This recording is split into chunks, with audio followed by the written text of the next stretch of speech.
And we are live. Hey, welcome to Talkin Doctrine. Thank you for joining us this evening.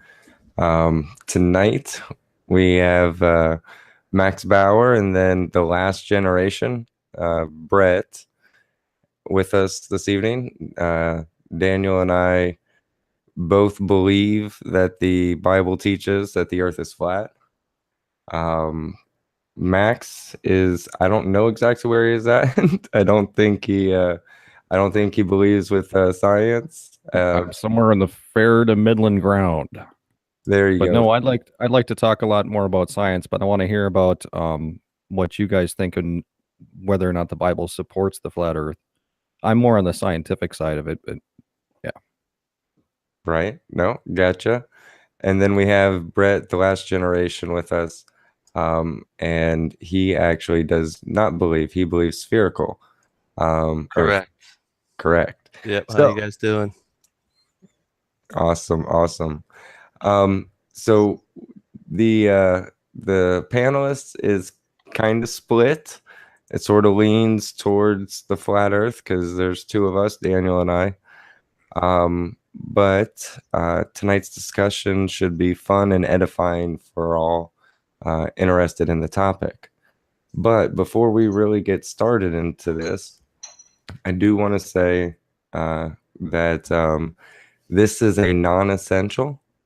This is something that is fun to talk about and should be talked about. At certain times, maybe not, but for the most part, it shouldn't be an issue that's strayed away from, but it should never cause discord or strife. If anybody on either side of the aisle is talking about it with somebody and the opposing side is getting under their skin, their blood's boiling.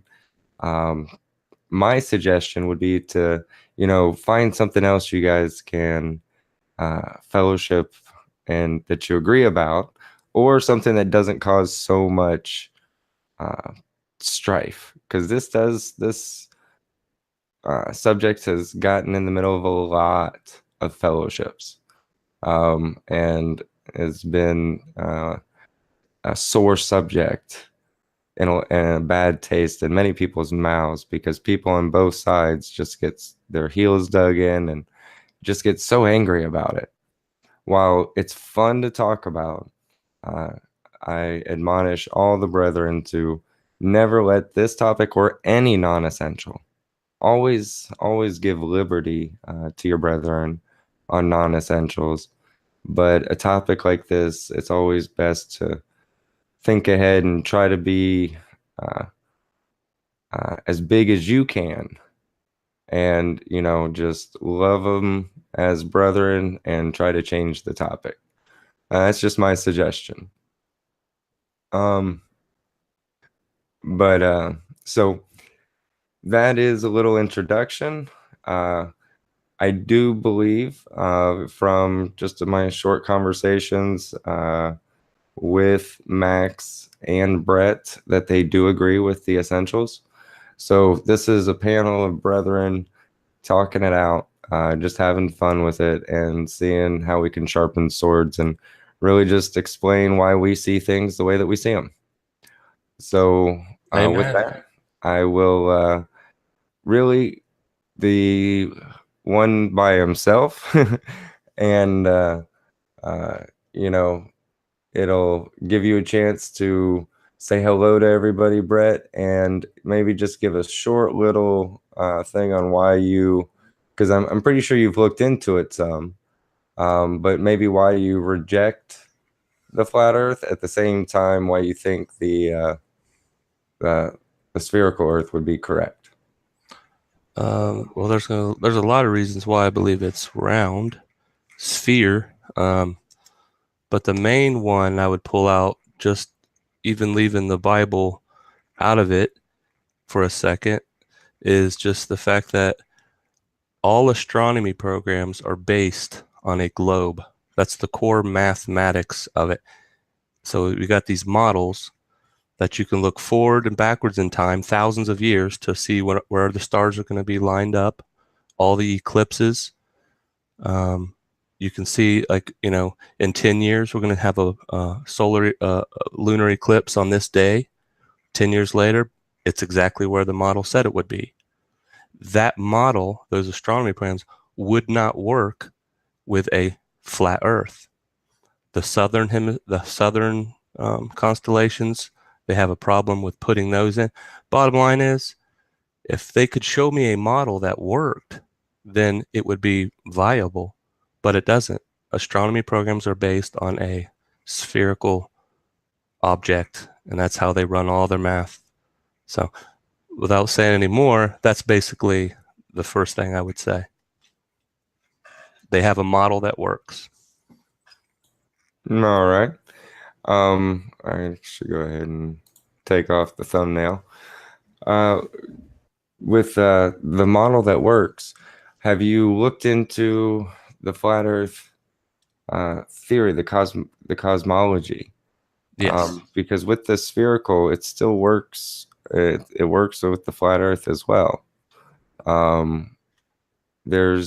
There are no issues between what we see and what we or what we what you're explaining, what we can predict.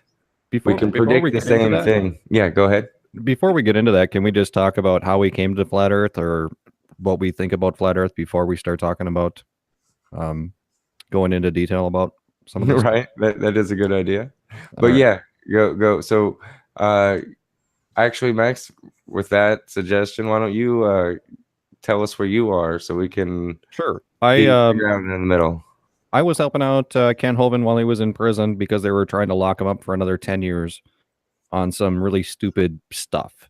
And, I'm not a Ken Hovind supporter any longer, but, during the time that was going on, flat Earth was a huge deal. That was 2-3 years ago, I think. And that was always a question that was coming up. He would answer questions from his prison phone and talk about flat Earth, I'm like, what are these people smoking crack or what? That was my opinion of it. And, eventually I'm kind of like, okay, well, I'll listen to some of these people talk and see what they have to say about it. And yeah, they make some very, very valid points. But as Brett was saying, you got this whole problem with the southern constellations and astronomy. And I'm somewhat of an amateur astronomer myself. And it's like, the North Pole, the North Star, everything spins around it. And then on the south, in like Australia, everything spins around the Southern Cross. How does that work on a flat Earth? So that's where I'm coming from. I did put a lot of research and a lot of study into doing it. And, by all means, a lot of people think I'm a flat earther because I bring up scientific, absolutely objectable scientific proof that it looks like the Earth is flat. But when you go into that realm, you have to throw out so much other stuff that it's really hard to make that jump. And we'll go off to the next person. Right. Oh, Daniel, are you? Yeah. For me, I was the typical response. I heard Matthias talk about it, and the first thing I thought was, man, this guy's retarded. And that shows a lot of my own pride and arrogance. And so I thought, man, this should be so easy to disprove. And so I set out to do that. And so now I couldn't do it, even scientifically. You watch some of those debunk videos and stuff, and, pretty quickly I was able to debunk some of the proofs that they had. And I was like, man, this isn't as easy as I thought it would be. And then ultimately, it brought me back to the Bible and what it said. So I kind of revisited, Genesis and some of the other passages. And ultimately what, kind of changed my mind was the scriptures. And, it's one of those things that I still don't know for sure. Not like I know Christ, that's That's a for sure thing. But, I think some of these things like this, God makes it such that we can't know 100%. So I've found in my research that you could pretty much have two plausible explanations on both models for just about anything. And so it always brought me back to the Bible. So that's where I stand on it. It's not a doctrinal or salvation issue. It's not an essential, as Matthias said, but it's just interesting. And, I, even as a child, growing up here in the panhandle of Florida, I remember crossing some of the bridges and looking out and thinking, I wonder how far, the water goes before I should see a curve, because I could never see one. And looking back on it, it's interesting to even think that I was even thinking of that. But I would always brush it off and say, well, everybody knows the earth is round. That's stupid, And so that's just kind of the way I was until, I heard Matthias talking about it. And, so every flat earther that I know of has been a globe believer at once, so, for whatever reason they come to the flat earth. I mean, that's, like I said, it doesn't really matter. My biggest contention is the way that people on both sides just automatically revert to, just like I did, making fun of people, calling people names. It's like, if that's what you have to resort to, then you've already lost the argument on either side. So, I don't get into that kind of stuff, but it is an interesting topic nonetheless. Yeah, and I've always thought it was fun, but it seems ever since I've started diving into it, it seems like there's a lot of anger if you disagree, and that's not fun, because whether I believe flat or round, it's not a big issue to me. But apparently there's a lot that say it is. So that's what made me dive into a little bit more, thinking, okay, what's going on here? Well, if somebody's trying to say that it is part of the gospel, then it kind of shows that they don't understand the gospel. It almost sounds like it's those people, oh, if you don't see the Mandela effect, then you're just not part of Christ. It's like, no, that's not true. Just because I do believe the flat earth is real doesn't mean that it's an essential of the faith, or that it should even determine fellowship. Well, what is your so go over how you got into flat earth then. Right, that's what I was about to say. Okay.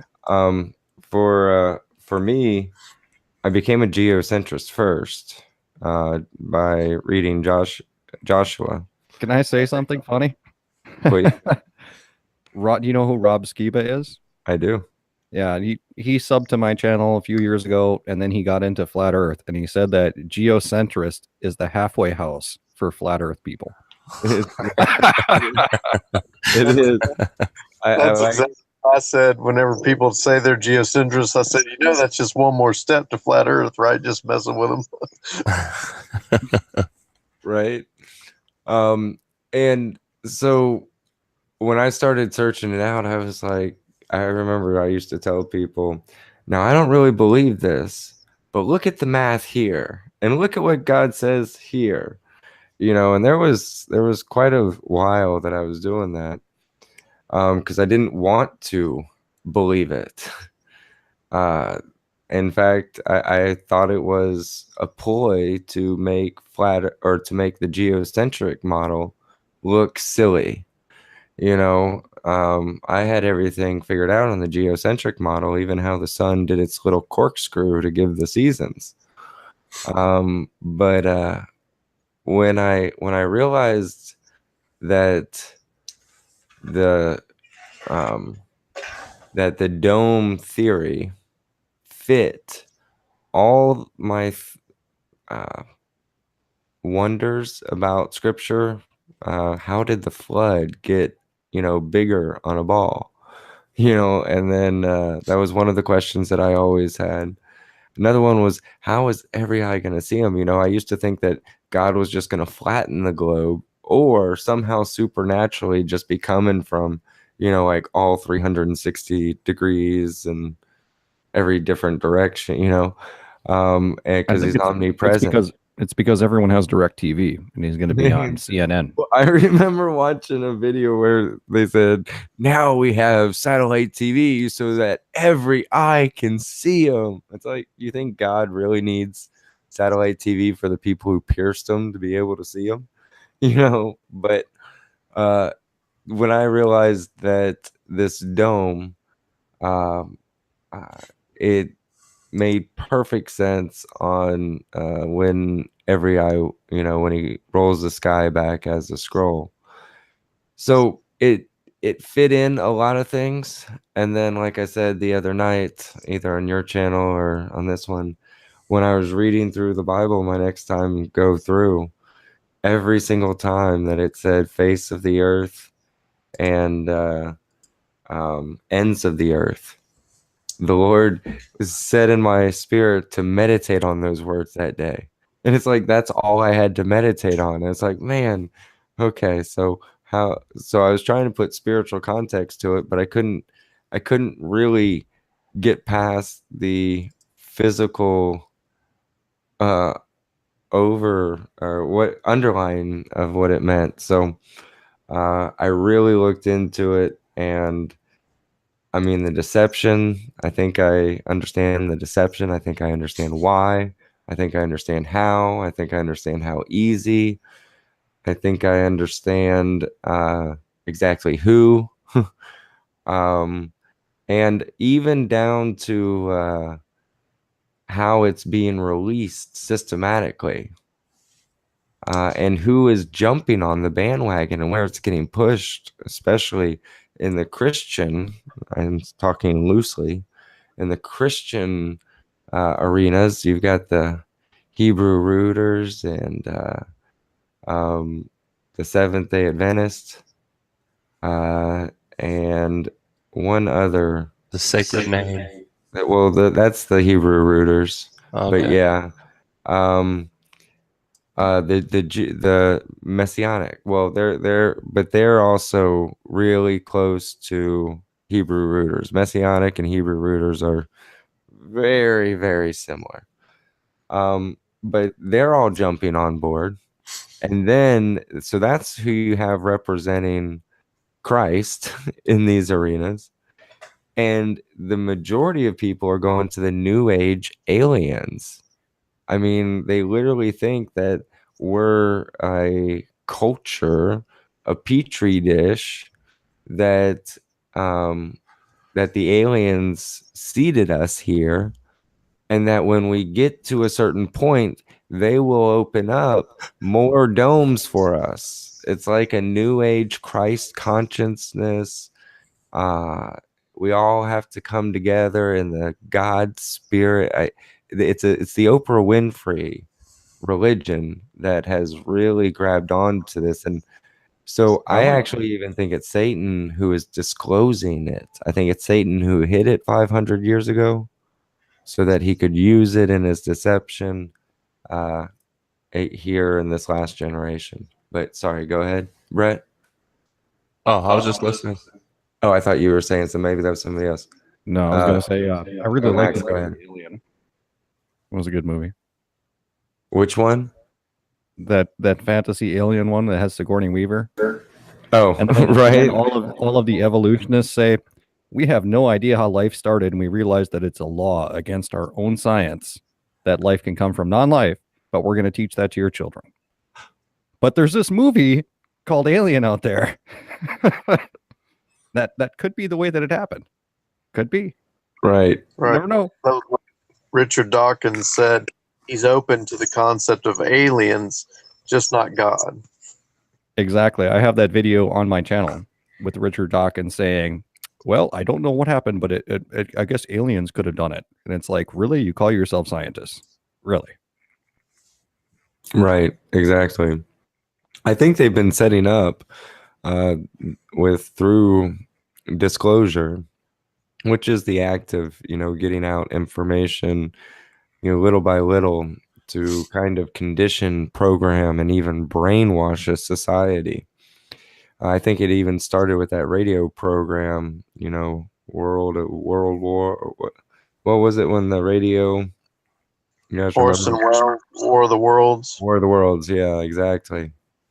So I think they've been working, figuring out where they are, and then coming up with the technology. What they're able to do now is just unbelievable. The projection stuff. Okay, well, I'm just going to say right there, because we're going to go back into flat Earth. Yes, everything on that space station they're doing is crap. 100%. It's all CGI, and you can tell it. And Right. people that think, well, I saw it on television, or I saw it on the news, or I saw it on whatever, man, you can make people believe anything. It's Photoshop, CGI, garbage. Yeah. Right, exactly. But it pushes, like when you have the heliocentric model, when you have what they're teaching in schools, even though I think they know it's a lie. What it does is it opens up somebody's thinking, hey, if it's that vast, that enormous, how can we be so prideful into thinking that we're the only creatures? And especially when it's been so long, that they could be millions of years advanced from us. It's And just I can speak to that a little bit. I was lucky enough to go to a school that actually had to teach all of the different views, including, I don't think it was flat Earth, but the old Jewish thing where they have like a ball. It's like a ball surrounding the Earth that has the stars in it that spins. I don't know what they call that model, but I had to That's the to flat learn. Earth model. Yeah, well, pretty much a snow globe. If you want to go with Rob Skiba's stuff. Now I just lost my train of thought, so I'll pause until I remember it, and then I'll be right back. I hate when that happens. But you were talking about you're going to a school where you had to learn all of the different types of I think I religion. was going into heliocentricity. That's where I was going with it. And yes, I had to learn God did it or evolution did it and the different shapes of the earth or what it could be. And that was like in junior high school or something. So I guess I went to a good school because most people don't ever hear any of that stuff. But what I learned about heliocentricity was that nobody uses it. NASA is geocentric. Everybody who does anything in space, who does it for their job, is geocentric. Yeah, most people don't know that. And heliocentricity, there is no difference between, and I'll just describe the terms here in the scientific terminology. Heliocentricity means that the Earth revolves around the sun. Geocentricity means that everything revolves around the Earth. That's what it means. But according to relativity, it makes no difference. It doesn't matter. And it's a lot easier to calculate things revolving around the Earth than it is to calculate revolving around the sun and everything else. So everyone uses geocentricity. So yeah, that's where I go. Geocentric. Right. That most people don't know. Brett, what were you about to say? Well, nothing. I was listening to Max. Oh, I got okay. Hey, yeah, I don't mean to. Should have said this off air. If you'll mute yourself when you want to say something, unmute yourself. There you go. Because it's like a flag. You can see when people are muted and not. Daniel, go ahead. Yeah, one thing I wanted to mention, Brett had mentioned the different models, how they calculate things and eclipses and all.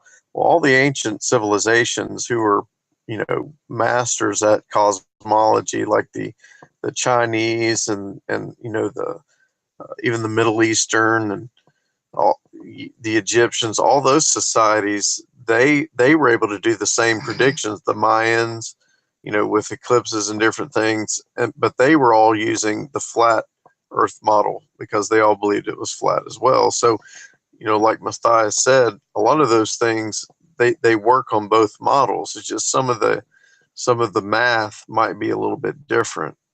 So even the distance of the sun, everybody brings out the Eratosthenes experiment, but like I said, in all my research, there's really two plausible explanations for both models. So it's there's some things that you can't necessarily consider to be a proof per se. So anyway, I just want to bring that point up about other ancient civilizations that worked off the flat Earth model, as well as the the instrument, the astrolabe. How the sailors navigated the oceans, and that was based upon flat Earth cosmology. Right, and it hasn't changed, and it was very accurate. So now we can get into like proofs of what actually proved it for you. Well, right. I still want to get into, or I still want to talk about the spiritual aspect of it and how heliocentricity is necessary for evolution to come into play. Oh yeah, we have to be a spinning ball going 1,000 miles an hour spinning, 60,000 miles an hour going through the universe, and 150,000 miles an hour with the sun going through the galaxy. Yep, exactly. I don't feel like I'm moving. I'm not dizzy. Well, You're too slow on your numbers, Max. You're too slow. And with geocentricity, it does fall into the same camp with flat Earth here. How if whether it's a ball or flat, if everything is going around the Earth, the center of God's creation, then you have no Big Bang theory, you have no evolution, you have no other option, and especially you have no backstory for any great deception. So the greatest part about that is that science actually proved it themselves. If you ever heard of a thing called the axis of evil, they actually proved that the Earth is in the center of the universe by sending up microwave antennas and stuff like that into space. And yeah, the Earth is in the center of the universe, and they couldn't stand it so much that they sent up 2 more satellites. And I did a whole video on that, and everyone's mad at me about that, but that was a couple of years ago. And yeah, we are in the center of the universe. And the biggest problem that people have with the Earth being in the center is because if they believe that the sun is 90 million miles away and the stars are trillions and trillions of miles away and everything is spinning around us, then you should be able to tell there. You'd have like a distortion with the light and stuff like that. Well, what if they're not that far away? That's my thing. I mean, science has already proven it, and they're just mad. Right. Well, one question I always had is, by their own numbers, if they claim the universe is 16 billion years old, then how in the world can I see things trillions of light years away? I mean, their numbers don't even match up on that. They contradict themselves. And yes, that's where I come into, and that's where I like flat Earth and appreciate it, because it's actually objective science that I can do myself. It's not relying on somebody else to tell me what is going on out there. And you have renowned physicists and mathematicians out there saying that cosmology is so far off the rails that they don't even consider it a science. It's just people making up stuff, and they put it in their textbooks and they teach it to your kids. Right. They have to have a bunch of assumptions to start with that they base all of their information off of the assumptions. Yeah, it's all mathematics, man. It's all math. Just do the math. It'll work out fine. Right. Well, and the thing about having God a lot closer, this is one of the things that brought me into, like Daniel said, this isn't gospel truth, but I'm pretty convinced that the Earth is the shape that the ancient Hebrews depicted it as. And one of the things that helps solidify it is when I came to like, wait, so if this is true, because it's a hard pill to swallow, But when it's like you're like, give it a chance and look up and realize that the stars are much, much closer and a lot smaller because they're all going to fall to the earth, as Revelation says. And not too much past those stars, there's God Himself looking down on us right there.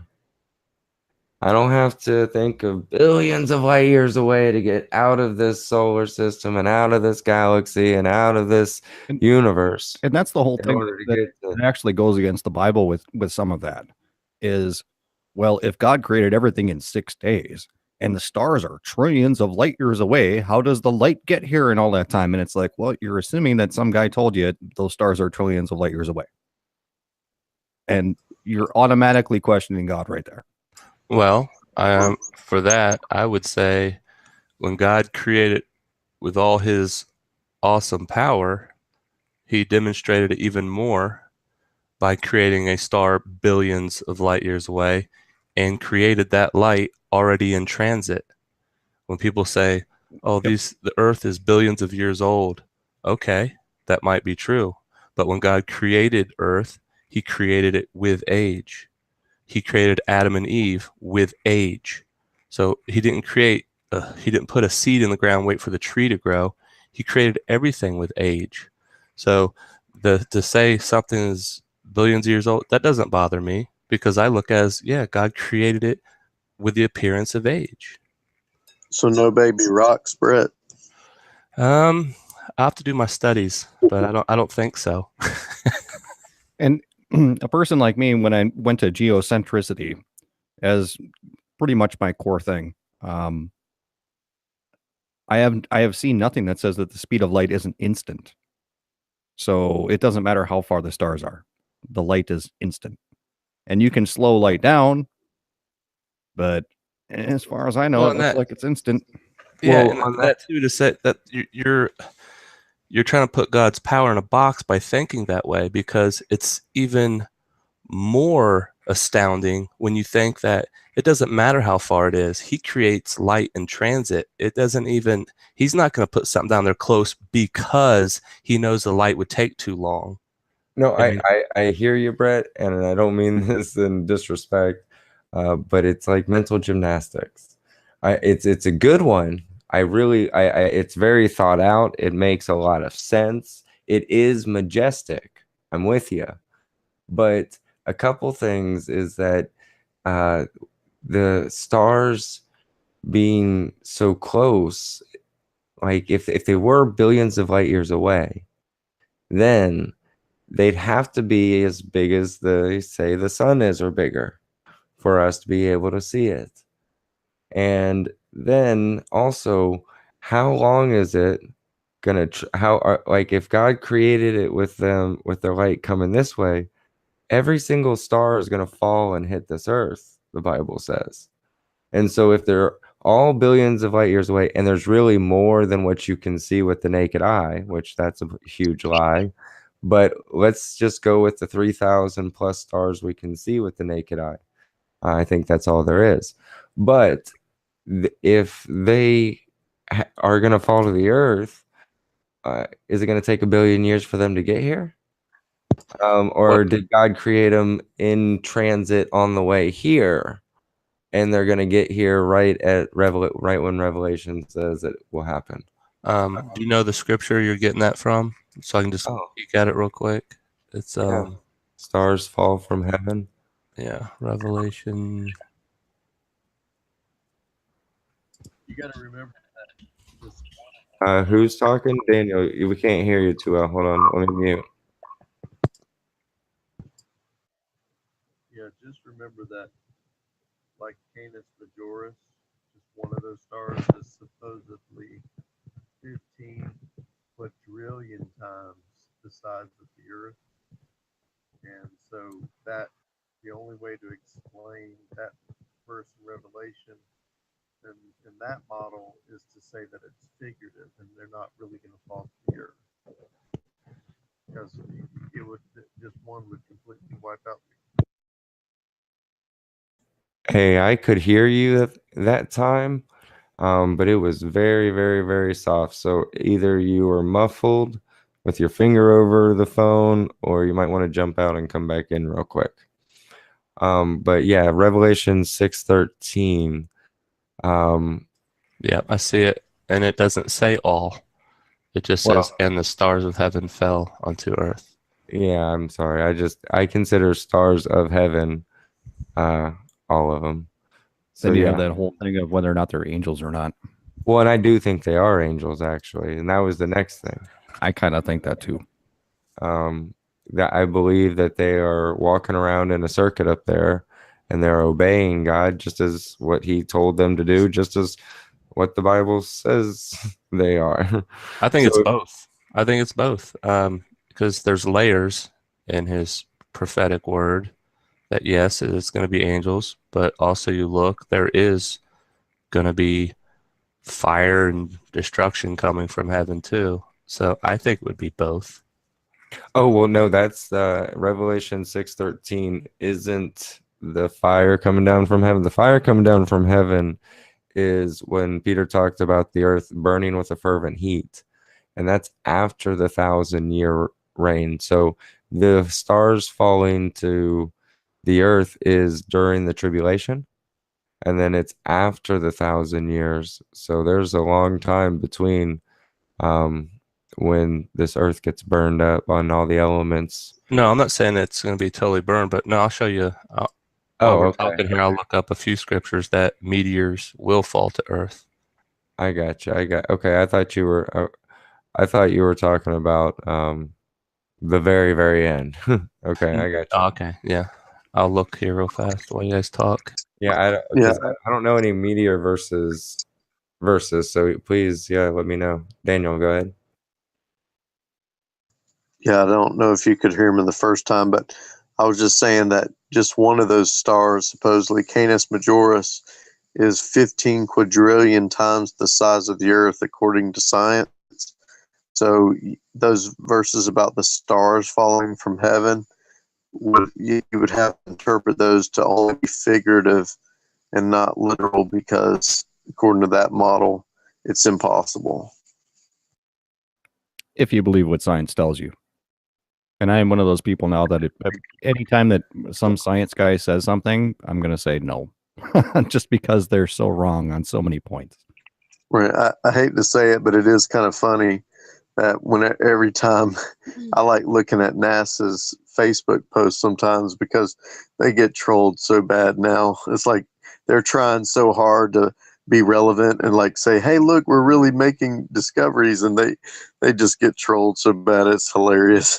Well, yeah, and they got their whole space station underneath a pool or something, and they have their camera crew and all that stuff, and they're doing CGI everywhere, and it's like, come on, man. Well, the NASA helps solidify in the young kids' hearts space travel. Well, Space. when did you learn that the Earth was a ball? When you're about 5 or 6 years old, right? Right. In kindergarten. Not by anything we could see, but because of the globe that they had in our classrooms. Well, because they show you. I remember I saw the Challenger explode actually on television in like 6th grade, I think, something like that. And yeah, they're all big on showing you propaganda, and it's all just garbage. Dude, they made us all watch it. That's why Yeah, did you watch it too? It was during school. They made it during Yeah. school, just like the inauguration of Clinton. Yep. They made everybody watch these things. It was just like the moon landing in the first place. It worked so well back then. I mean, this magic box, if it comes out of that, then it's real to these people. And so, especially young, impressionable minds in school, it was literally like, I'm sure everybody in our age group, within, I would say, I think it was even high school kids, but I was young. I was in like 4th grade, but they made us all watch it, and it was tragic. It was like, wait, what just happened? Everyone doesn't know, and then they come on. My wife actually was in South Florida at the time. They got to go outside and literally watch it. It wasn't even on TV. the whole school, every school in her area went outside and watched it. They wanted kids to see that tragedy. Yeah, and I don't understand. It was like almost a planned thing now that I look back at it, because like I'd never seen a space shuttle launch before, and I didn't really care because I'm a little kid. Well, apparently they're still alive, but we'll leave. Yeah, I well, saw I that don't- too with the Facebook. They're all on their Facebook accounts and stuff. Yeah, I saw that too. I mean, if they aren't alive, they've got some twin doubles that Look exactly like they do and are the yeah. exact same age. right. So, but the main reason, like, okay, and now that there's more viewers, we talked about this at the beginning. This is not an essential. This is not something that is something that should really be important to somebody. Now, it is important because what's God's creation? That's the outside witness. Everybody has two witnesses: outside creation, inwardly conscience. So we're talking about God's creation, and that is important. But when it comes to discord and strife among brethren, uh, getting along and showing love for one another, that's much more important than the shape of the earth. But does your view of the shape of the earth affect how you're going to live and how you're going to preach the gospel, and what effect you have with others? I think it's I a would really, say a absolutely really not. fun topic. Well, And right. and that's really how it is. And it does tie back a little bit to the Bible, and it ties to other things, but it's like it makes you think, and that's important. Whether or not what your opinion is, whether or not you think it's round, or whether or not you think it's a disc, or whether or not you think you live in a snow globe, it's important to think. Excuse me. It's important to think about these things and realize where you're getting your information from, and whether or not you should trust that information, and make up your own mind.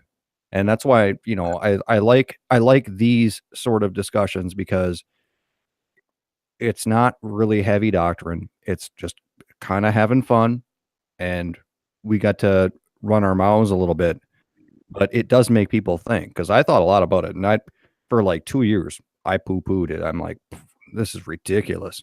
But there are scientific facts which I would like to get into here eventually, with the science that led you guys to believe in flat earth, and I'll bring up some of my science, and we can talk a little bit about that, about things that actually sort of prove a flat earth. I mean, not that I'm not all the way there, but yeah, I've looked into it quite a bit. And I posted this as you were saying it, because the scripture went right along with what you were saying. It doesn't matter what you believe, but I admonish, and I'm sure everybody on the panel admonishes every of the viewers, don't answer a matter before you hear it. Because no matter what it is, it'll be a shame and folly unto you, according to our Lord. So at least hear matters out, and then make a conscious, intelligent, non-ignorant decision. So Daniel, what you got? Yeah, that kind of goes back to what I was going to clear up too, as far as how that I came to it. Besides, number one, making fun of you and just saying that's retarded. What I heard some chatter online about it, and what caught my attention was they were making fun of flat earthers for being Bible literalists, and it kind of set me back. Like, wait a minute, I'm a Bible literalist. I believe that God made the earth in 6 days. So I said, I'm going to look at this without trying to just say that it's stupid, and just like that verse says, and so I'm going to have an open mind and actually look at the scriptures and really hear this thing out. So that's what brought me to it. Number one, here, just myself thinking, why did I react to him that way after I started looking into it? And so and you can verify it. I came and apologized to you for making fun of you, but it was the thought of, hey, these people, they just believe the Bible. I thought, well, yeah, I do. So maybe there's something to this. So that's what caused me to look into it.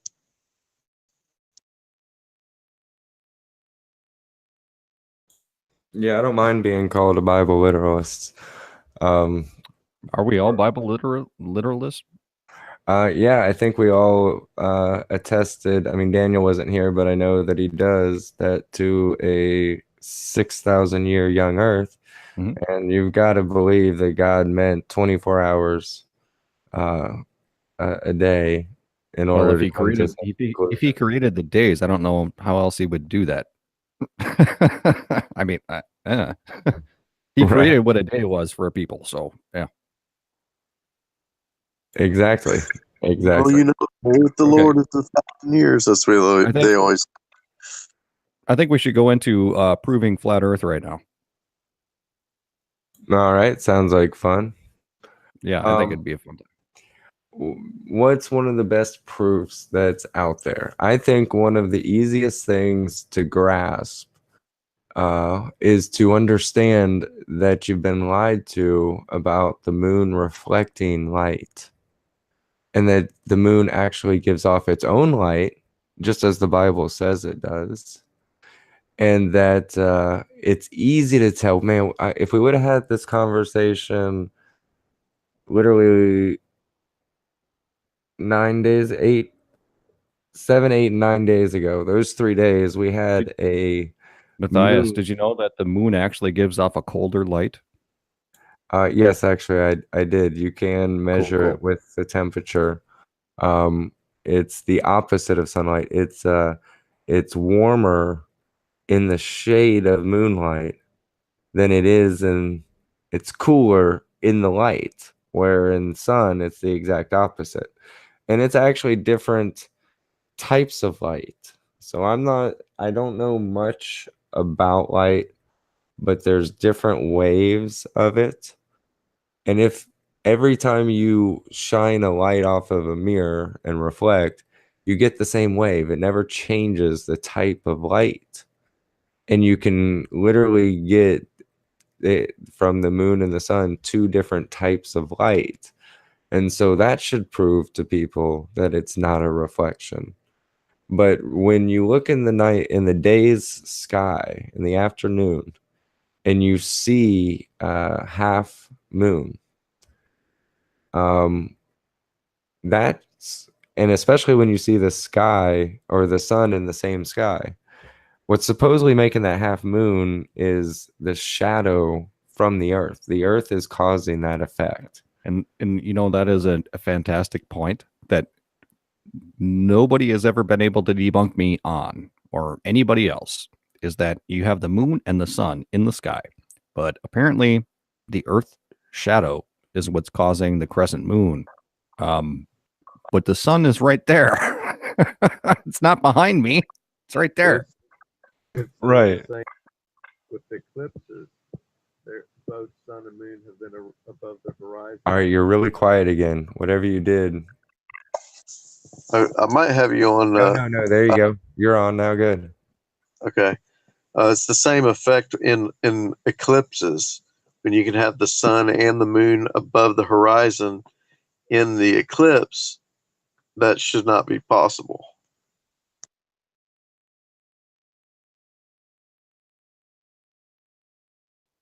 So we all agree that we were being lied to. Right. I'm gonna bring up something real quick. I'm just looking at Jordan says that is not support for a flat earth. That is support for the moon producing its own light. Yeah. Which is a great point, Jordan. Well, I'm gonna do a flat earth thing right now. Objectivable, testable proof. You should not be able to see more than 15 to 20 miles out at sea. You should not be able to. 6 feet tall. If you have a zoom camera lens, you can go for 40 to 60 miles, which should be impossible.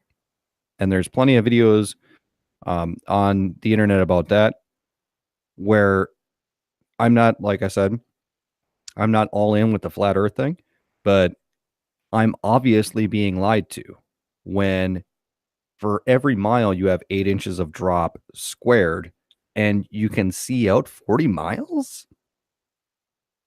It's the same thing as saying you can see around a corner, because that's what the ball earth is. You'd be looking around a corner, and cameras and telescopes aren't magic.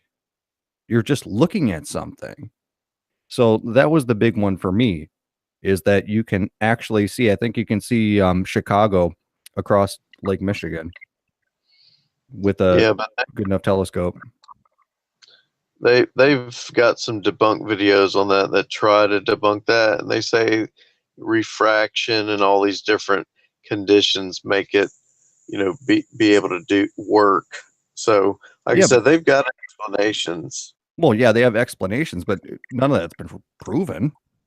They say Right. it was. They said it was a not a hologram, but a Mirage. mirage. Yes, figment of your imagination.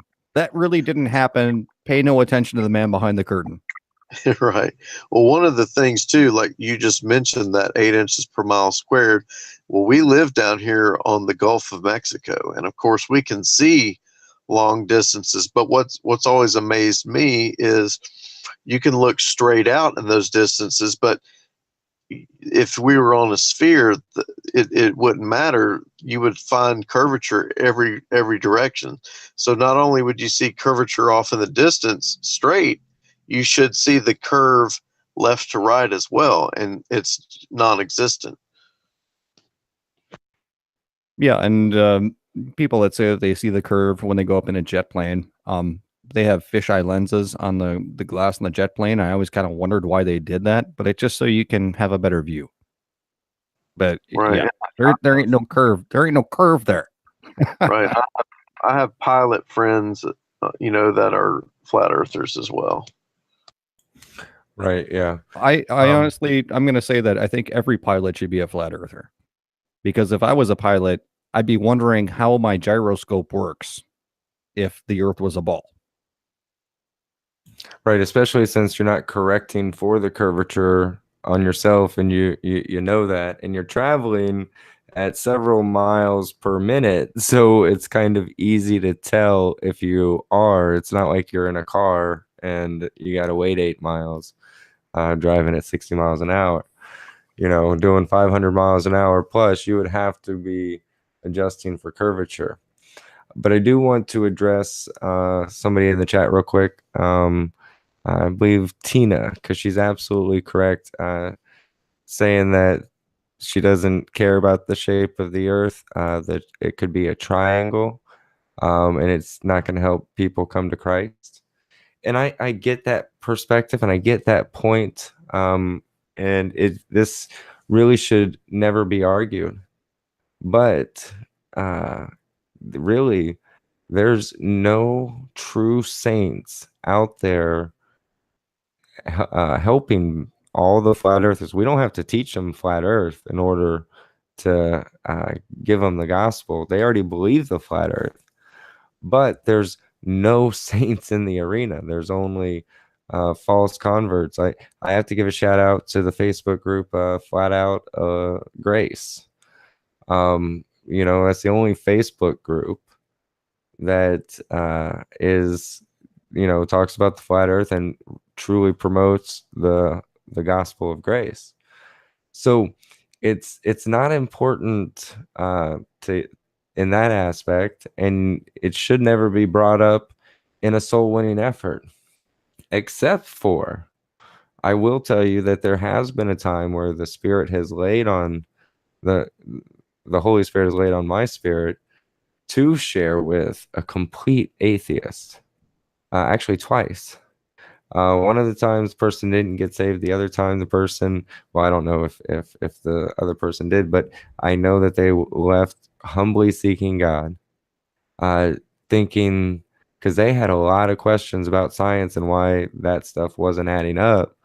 And so when I showed them that this is what God said, and showed him some old experiments that had been done in the early 1900s and stuff like that. Because of sharing it with him, it did help him come to the, well, possibly. He still had to humble himself, seek God. I don't know. I never got his phone number. It was in a public place. But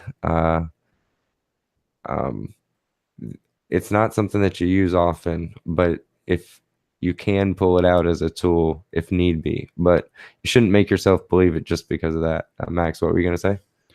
I was just saying, isn't that funny how that goes, where the atheists are all, I don't know if you call it trumped up or whatever, but they're pretty much putting their backing on science. And then when they realize that some of the science they're following is complete garbage, they're lost. And they're like, where do I go now? Where am I going to go?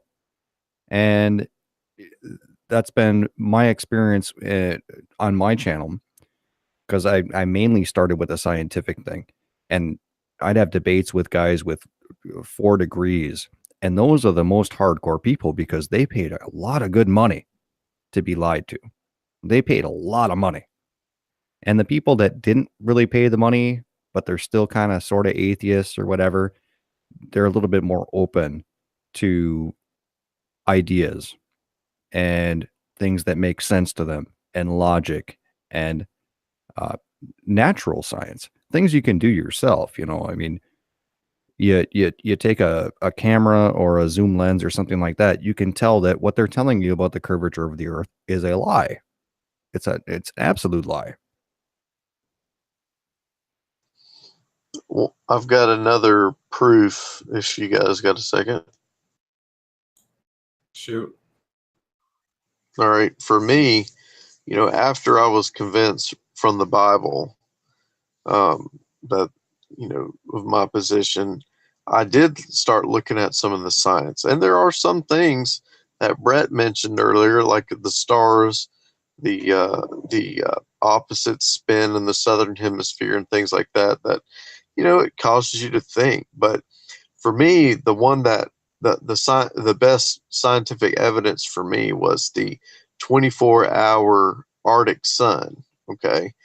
And if you picture yourself on a merry-go-round, okay, and that merry-go-round being the slice through the globe of the Arctic Circle, where, during that time of year where the sun is closer, you never see the sun go below the horizon. Okay.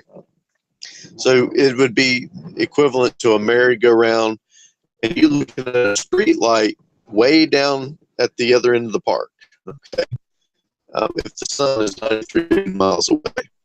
And what we should see is if we were at a position on that plane, on that slice of the Arctic Circle, and as the Earth is supposedly rotating from the 3 o'clock position to the 12 o'clock position, then to the 9 o'clock position, 6 o'clock, and then back to the 3 o'clock, what we should see is the sun oscillating left to right across the sky, back and forth, if it is in fact 93 million miles away. But what we actually observe is the sun traveling 360 degrees around the view of the camera. So, that to me was, on the science side, a pretty good evidence and proof of the sun not being 93 million miles away. So, did that make sense as far as the explanation of that point? It did to me because I had thought of it before. I hope it did to others. I guess the other two on the panel. Did that make sense? Because it really is kind of hard to describe. Because if you're on a, well, heck, I got camera. I'll just say that I think the sun is basically a spotlight, and that's how it lights up the earth. And right. I don't believe it's 93 million miles away. I don't believe that we're shooting through the galaxy and the stars and all that stuff. I don't believe in any of that. Exactly. So that was my point. If, according to the heliocentric Earth being a sphere model, what we should see if we were at the Arctic Circle, is the sun oscillating back left to right and not traveling 360 degrees around the observer. And do you understand that point? Why? Like if Right like I here. said, Let me see if I can. Yeah, see, you guys know all about that. We don't. Right. Well, I mean, it's a great point because let's see, if the here, you're looking here. So I don't know if you guys can see because it looks like Yeah, we can see it. you can see the two circles there. Yep. Okay, it's just white. Okay, so if this circle is the light that you're looking at, and you're on the merry-go-round here, and we're spinning, then when you're here, then the light will be on your right side, comes over here, and then it'll be over here. It'll be on your left side, and then you'll come over, and it'll switch sides on you. So it's just going like this, and when you're on the dark side, you don't see it at all. But that's not what we see. What we see is the sun going all the way around like this. right. But the point is that slice, that circle that you used at the bottom, that would be the Arctic Circle line through the globe where the sun never goes below the horizon. So you would just simply see the sun oscillate back left to right, back and forth, instead of when you have a camera at the Arctic Circle, the sun actually goes around you 360 degrees. So what do you think the actual shape of the Earth is then? Do you think the flat Earth where you have the Arctic ring around a big pool of water with the continents in it? Or what do you think? Yeah, I mean, I don't really know the perfect map, but I would say the azimuthal map is similar to what it probably is. But I mean, I'm not a real big. I mean, I'm not a scientist. I don't know a bunch of math, smart. I'm not that kind of guy. This is just simply what I look out and see. That's more what I trust. Other than, I mean, I could do a whole bunch of numbers on a piece of paper to make something work, but that doesn't necessarily work in reality. Come In on. my You're going to be a scientist, man. You're going to be a scientist someday. You write numbers down on a piece of paper. What I also want to talk about is, do you believe in space and whether or not there's a dome and where the stars are in the firmament and topics like that? Real quick. Oh, let me see. I think where'd it go? I had one of my images up, but it's not working. To share it. I haven't learned my new I system. do, Max. I do believe in the dome because of Job 37:18. Yeah, you know what? I'm sort of there with you. I'm just not completely there. And I believe it's Job. It actually talks about the circle of the earth. It also talks about being a ball. And they use them in two different references. And yeah. That's Isaiah. You're talking about Isaiah 40:22. Yeah, okay, I messed up. It's Isaiah. Yeah, Isaiah 22:18 mentions the ball. Now, one argument you could say for the other side is the passage in Job where it says, "He hangeth the earth upon nothing." Yeah, and I'm a geocentrist, so yeah, I think the earth is on pillars and it can't be moved because the Bible tells me that. Right. Word. Jordan, I'll give you a link in just a few minutes. We'll open the discussion up. Jordan, actually, I got your email address, I think.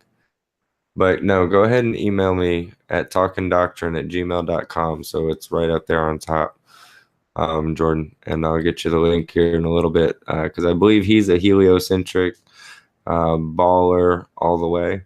Yeah. So it'll be fun. Am I the odd man out just being a geocentrist? Probably. Oh well, man, We're all. I'm someone's going to come over and break my legs now. Right. I'm a geocentrist too. It's just I don't believe the corkscrew anymore. I believe that the sun is much closer, and it's just doing inward and outward spiral. No, Actually, the sun. I'm guessing that you listened to Robert Sungenis then. No, who's that? Really? Yeah, who's that? Robert Yeah, we Sungenis. don't know who these Robert guys are. Robert Sungenis is a Catholic who came out with a movie, and I don't know the name of it off the top of my head because my memory is terrible. Are you But- referencing the principle? Yes, I am. Thank you very much, man. Thank you very much. You saved me. Yes, the principle. Okay, yeah, I know who you're talking about. I just didn't know it by name. And I need to correct. Jordan is actually, when he comes on, he'll be in your camp, so you won't be an odd man out. He's a geocentrist, not flat earther. Yeah. Oh, yeah, I forgot. Okay, now I remember. He used to be a flat earther, and then he's the only one who went back that I've ever met. So it's something about the stars, and then the closeness of the sun, I think it'll boil down to. But yeah, I'll throw you the link here in just a little bit, Jordan. Yeah, and I'm just being quiet. I'm trying to hear everybody's side because I really do listen and pay attention and try to understand how you see it. So I'm not talking because I just want to listen. But Right. No worries. Great. But yeah, and you can actually don't worry about asking questions and feel like you're not listening. Like if there's anything that pops in, like, okay, well, what about this? Please add it to the conversation. So, because you're not the only one who's thinking about that. well, I mean, I can ask simple questions like, for one, how come there's no pictures of this ice wall? Oh, there Well, is. Funny. Well, I've seen them. I've looked it up. I've searched high and low, and it's always just one block of ice. There is no no plane driving or flying real high above and just following it. There's nothing of that. Well, there's there some is a interesting there things is a to do video. with that. There is actually a video of a plane flying by it for a long. I don't know how long the video is. It was like 10 minutes, just straight ice. Well, and there's a reference to people who have supposedly traveled around it for 60, 70,000 miles or something like that 500 years ago. And everyone's going to reference like Robert Byrd and the stuff that he said and things about that. The whole thing is, though, is that we just really don't know. We really don't know. I mean, but You could be flying in a circle. objective fact, though, is like if the Earth is 25,000 miles in circumference, and that would be a radius of 4,500 miles, 4,600, something like that. You should be able to see a curve, and none of that has ever been demonstrated. So we're being lied to about the size of the Earth. Period. That's just fact. The very. Well, I can share. we can't be being lied to too much. I mean, I agree with what you're saying, but we do have daylight. So either, the sun, it can only be 25,000 miles in circumference. And that's why they have us. If the sun is 90 million miles away. No, even on the flat earth model. Because what the sun will do is it's like a spotlight. And it will go around the earth or go in its circuit above the earth, and it makes its circle in 24 hours. And that's why they say the earth spins at 1,000 miles an hour, because of They have to make their math work out. Correct. Right. Exactly. So that's why either the sun's moving faster than 1,000 miles an hour. But see, one of the things is the nursery rhyme about the tortoise and the hare. Familiar? That's actually a description of the sun and the moon. At the Interesting. beginning of the race, right there in the summertime or in wintertime, the sun is going really fast because it's on the outside of the ring, and in the wintertime the sun moves faster because So it's tell me this: do you believe in gravity then? well, do you believe in density? Yes, density and buoyancy. I've heard the argument.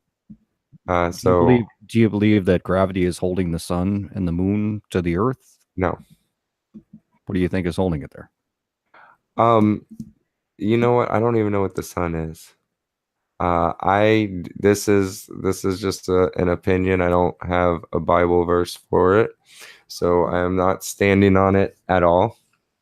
It's just awesome to think about that the sun, especially when I believe God is right above this dome. The sun, I believe, is like uh, um, a hole,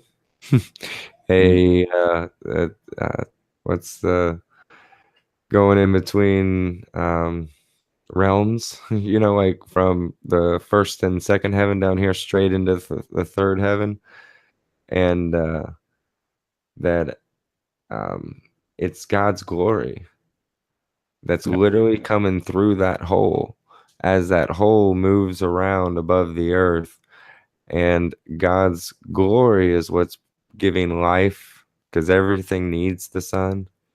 But then also the only thing there's nothing that if you leave in the sun that the sun doesn't destroy. So it has a lot of powers, or a lot of not powers, but characteristics. So you basically don't believe in gravity. Yeah, I don't believe in gravity. There you I go. would say this. I mean, we talk about gravity. I'm getting feedback. Okay. And we call it gravity. Let's just say we don't know what it is, but it exists. Well, there's been tests done on humans. They put them in a sound box and they realized that people put off a sound. Everybody puts off different sounds. And so they tested this. They took a bunch of people who were always happy, and they would put them in a soundproof room and they would record the sound waves coming off of these people. Then they took a person who was clinically depressed. And of course, they had a lot of subjects that they would do this to, and they did it over and over. But they noticed that there was a difference in sounds that these people put off. They recorded the sounds and they cranked it up, and they shot it into a petri dish at some, I don't know, bacteria, I think is what they used. They probably used all sorts of different things. And the amazing thing happened. The people that were happy, the sound waves that they cranked up, they put it on this petri dish, the bacteria became vibrant and moving and fast, and it was like they were more alive. Then they took the sound of the depressed people and shot at the same samples, and those samples actually started dying. They started breaking apart. So it goes back to God when he created all things. His word, when he spoke things into existence, his word is literally holding everything together. Even today, his voice resonates today. And it was all about vibrations, the different waves and of sound waves. And it's just a testament to God's power, because even doctors will tell you, if you are depressed, you're going to create physical problems, ailments with yourself. You got someone who's depressed, they could create ulcers. They can literally, their body's breaking apart because of this depression. Well, when they're happy and they're filled with joy, they have a better life. Their body literally is more vibrant.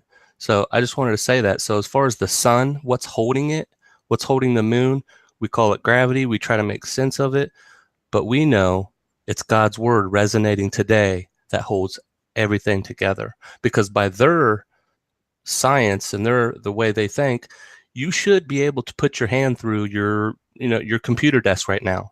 They don't understand why it's a solid when they get down to the molecular level of everything, the atoms, what's holding it together? What if you look at an atom, you got the nucleus, the protons, electrons orbiting around.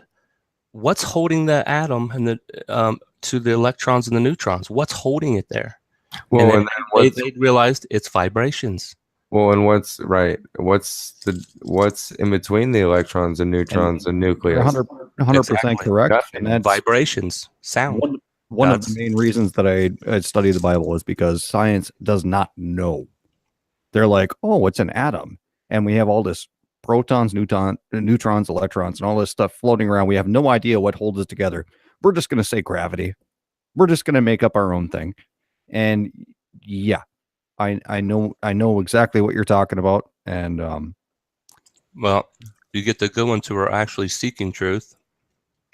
They have realized it's vibrations. It's pretty hardcore truth when you get down to that. I mean, I think of Colossians where it says, "By him all things consist." Right. What Brett said was absolutely right. God is the glue that literally holds the molecular structure of everything together. But what is it that holds the sun and moon? Yeah, ultimately it is God. But what I don't think they are what they say they are. So I'm thinking you're going to say it's a spinning snow globe or something. Spinning snow globe? No. It's almost like a snow globe. Well, so you're in the Rob Skiba camp. Well, on this aspect, yeah. Okay, so you think that the Earth is flat, and then there's a dome, and then the stars are placed in the dome, and the sun and moon ride around inside of it. Correct, exactly, and the stars as well. So yeah, the snow globe. Real quick before you ask your question, I'm gonna and Daniel, I'll throw it to you real quick. I'm gonna add a pillbox. I don't think we're connected on. I'll be back in like 2 minutes. So. Oh, okay, cool. Pillbox. I'll go ahead and email me at talkindoctrine@gmail.com. I'll send it to Jordan and Pillbox in just a minute. As this panel gets larger, I do want the chat room, in this channel, we unite on the essentials of being life, liberty, of being the way, the truth, and the life, and we give liberty on the things that are non-essential. So we can have a fun discussion, but as long as everybody is agreeing on the essentials, that Jesus is the only way, that he is God in the flesh, and that he gives you eternal life when you believe and rest in his name, that those are the essentials. And if we all believe and unite on that, we're going to live for eternity together. So, I think that there were people who getting a little heated in there, not saying nice things. I don't, it's going so fast tonight, I'm not really able to keep up with it, but I do want fellowship.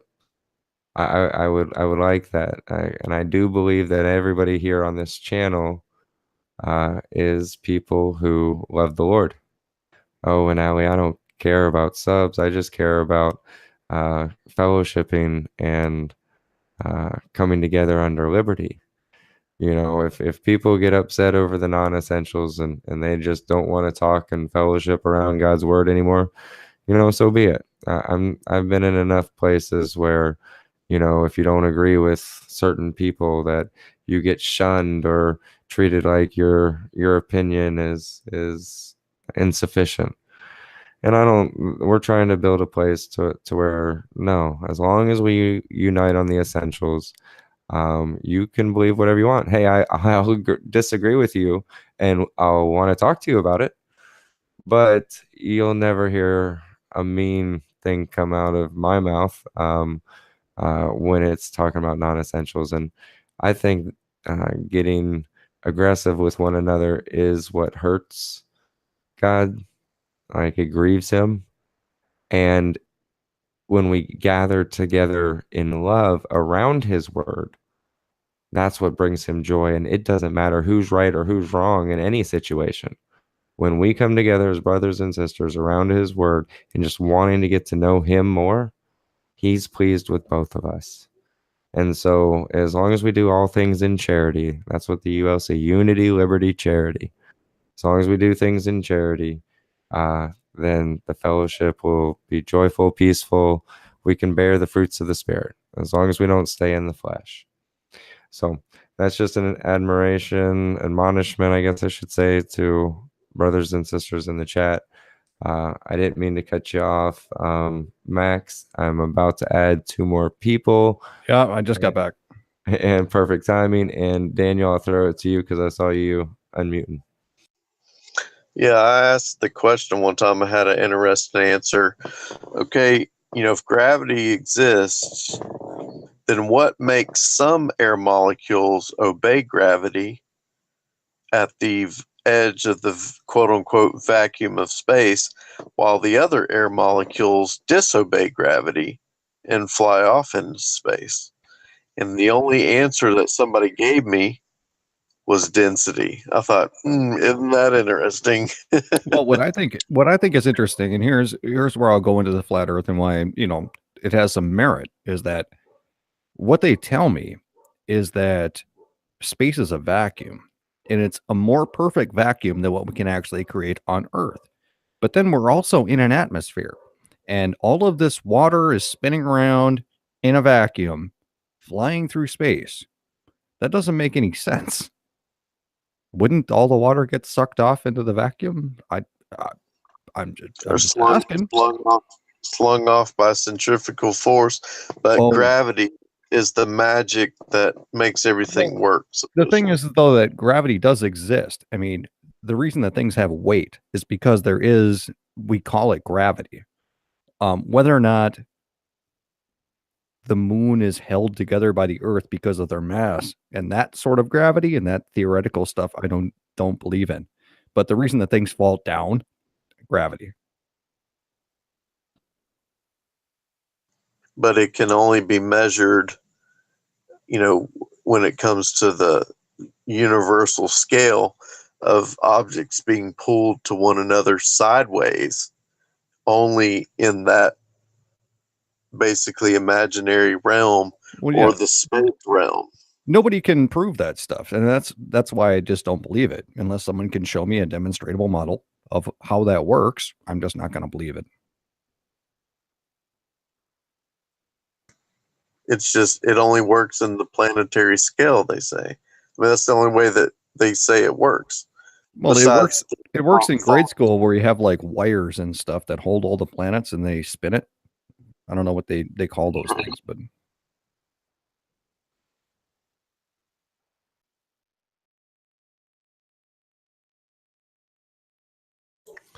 all right, we got Jordan with us. Welcome, Jordan. I haven't gotten the link. Oh, there's Pillbox. I got his email just now, so I'm sending it out to Pillbox. But Jordan, welcome to the panel. Why don't you go ahead and introduce yourself? And I'm sure I saw you in the chat room, so you were nipping at the bit. So you got something you want to share? Go right ahead. You guys can hear me all right? A little too loud. Do you have a way to turn down your mic? Yeah, let me see here. How's it going, Jordan? It's going good. I mean, I haven't used Hangouts much, so I'm not sure. Yeah, I don't know how you turn down your mic. Yeah, just Maybe, yeah, talk sitting back. There you go. There you go. There you go. Because it just makes a crisp sound whenever you're talking. So yeah, if you talk back So further away, how's this? Is this a little better? that's perfect. All right. Yeah, so it's been a good discussion so far. I'm Jordan. Nice to meet you guys. I'm glad you were talking to the chat that it should be a civil discussion. Definitely. There's there's a lot of things I wanted to point out, but I would say that from my past experience, looking into the flat Earth, and learning about different ideas about how the universe is, what the Bible has to say about it. The thing that I would really encourage people to focus on, because I am now a geocentrist. I believe the Earth is at the center of the universe and that it doesn't move. That includes spinning or moving in any fashion. However, I don't believe it's flat. And there's a number of reasons for that. But if there's anything that I wanted to contribute to this discussion is to pay attention that you don't have to lump everything together. When something is evidence for one thing, it doesn't automatically mean it's evidence for something else. And that's a lot of times how people portray it is, if we've been lied to about something, then automatically it means something else. Or for example, like was being put forth earlier, if there's evidence to show that the moon puts off its own light, well, that's separate from evidence of a flat Earth. So there's a lot of things like that where, people will use evidence for geocentrism to support a flat Earth when they're two separate things. And I think that's important to remember. You do have a good point, and when you had made the point, I was trying to address it, and then the conversation got shifted over, and I never made it back to it. But yeah, my main thing was what were some of the easiest ways to explain to somebody that they can see for themselves that what they've been told they can easily see for themselves that they've been lied to. And the moon giving off its own light was one of them. Hey, and I know you're new to Hangouts. Are you on a PC? Oh yeah, you want me to mute myself when I'm done talking? There you go, and use it like a microphone, and we'll be able to call on you as you unmute it. So it makes out. So Pillbox, welcome to the chat, to the panel. I mean, it's good to see you, brother. I haven't seen you in a long time. What is going on, Mr. Talkin Doctrine? Yeah, man, it has been a minute. Boy, what a rush that we have gone through in the past year, because I know you are not a noob to it. I know you have seen a lot of the same things I have seen. So I'll just say this real quick to start off. First of all, thank you for letting me come on Talkin Doctrine. It's probably been a year since we've even been on the same panel. 1 John 4:1, Beloved, do not believe every spirit, but test the spirits to see whether they are from God, for many false prophets have gone out into the world. And you know this Talkin Doctrine. When this part of the Bible is written, it says beloved. God isn't talking to the atheists. He's not talking to the scoffers. He's talking to the beloved. He's talking to who he's loved, his family. And that's the Christian America, I call it. The Christian America, the most deceived Christians talking in the history of mankind. One of the most deceived groups of people in the history of mankind is Western culture. And this whole space thing, this whole globular, ball earth ideology, the pseudo-intellectual life that we were all raised, to want to be smart and, and we thought that was great. We all grew up watching TV and thinking science, this, and we didn't know we were being lied to. And, most of us woke up to the fact that we didn't come from monkeys, right? We know they all teach that. The same people teach that.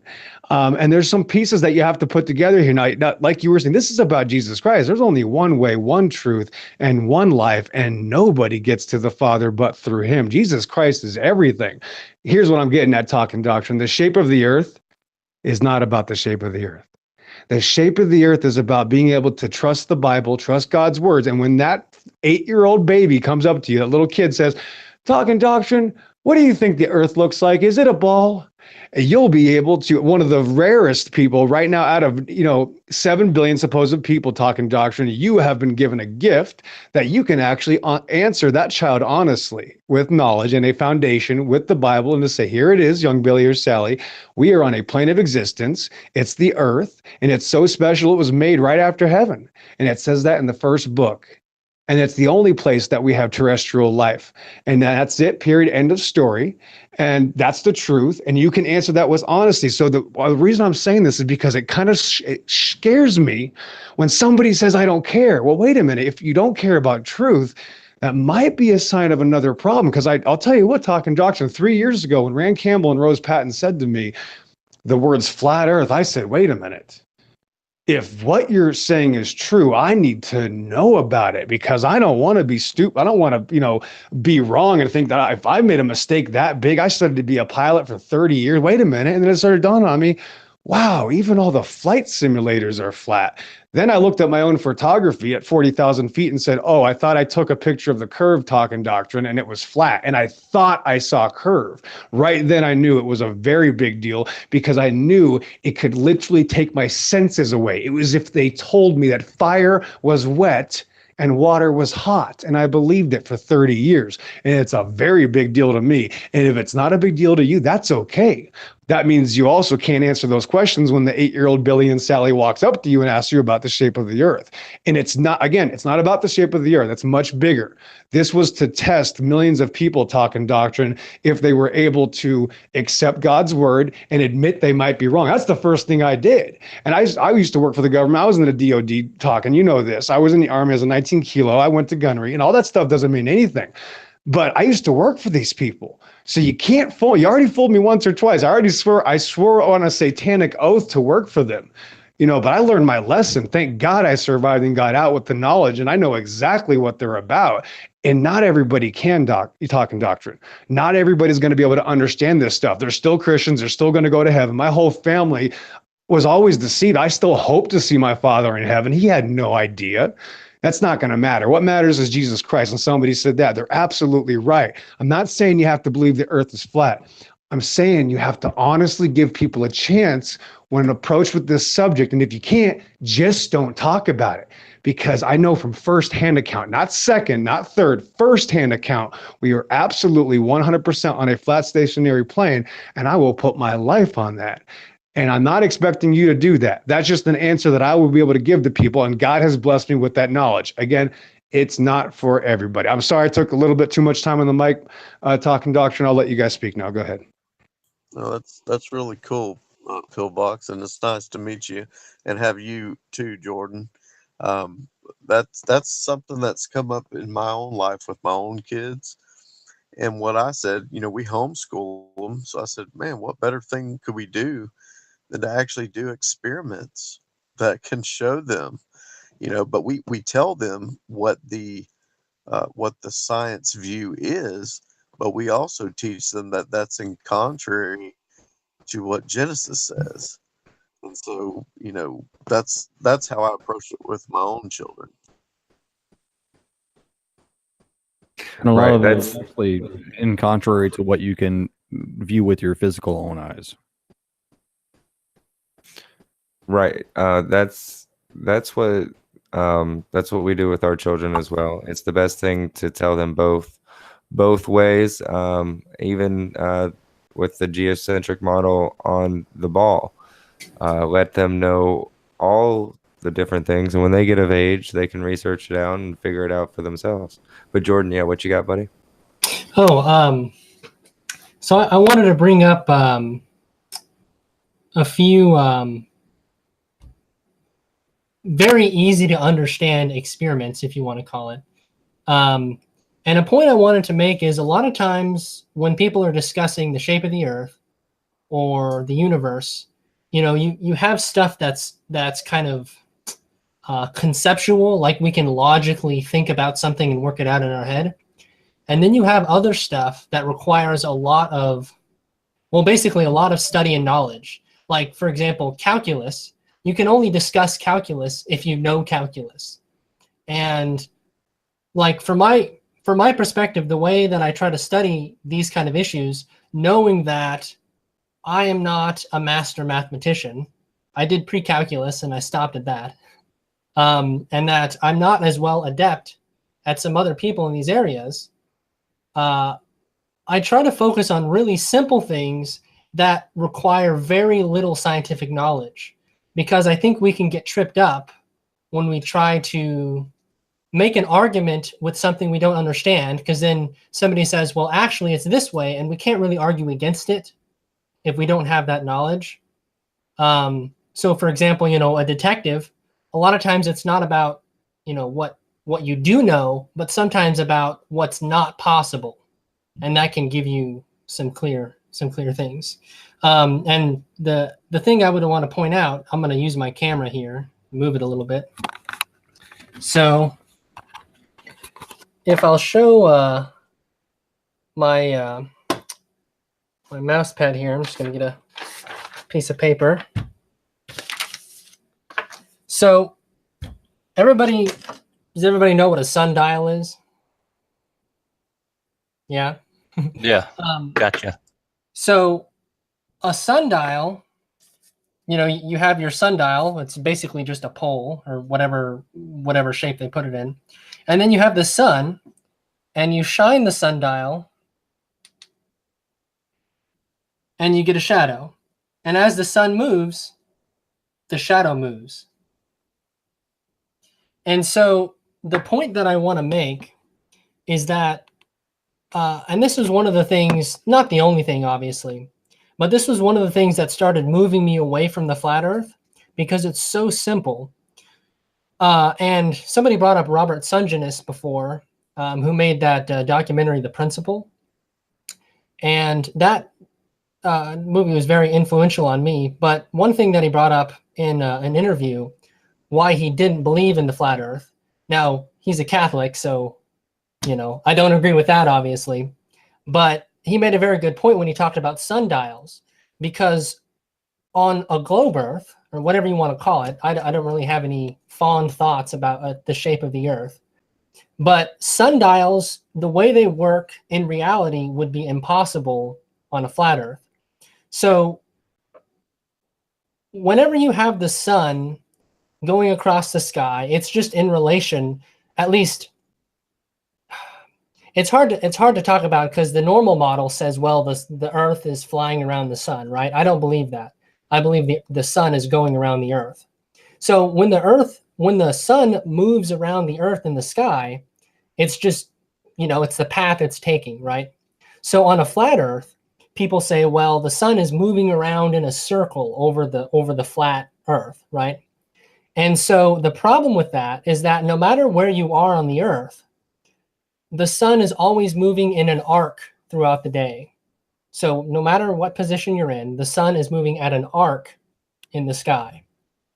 However, the only way that it can move in a straight line in the sky throughout the day is if you have a spherical earth and the sun is moving around the equator or a point on the earth that it's lined up with. And the reason why this becomes obvious is because there's a certain times in the year where when the sun is going around a certain point, the shadow of a sundial does not curve.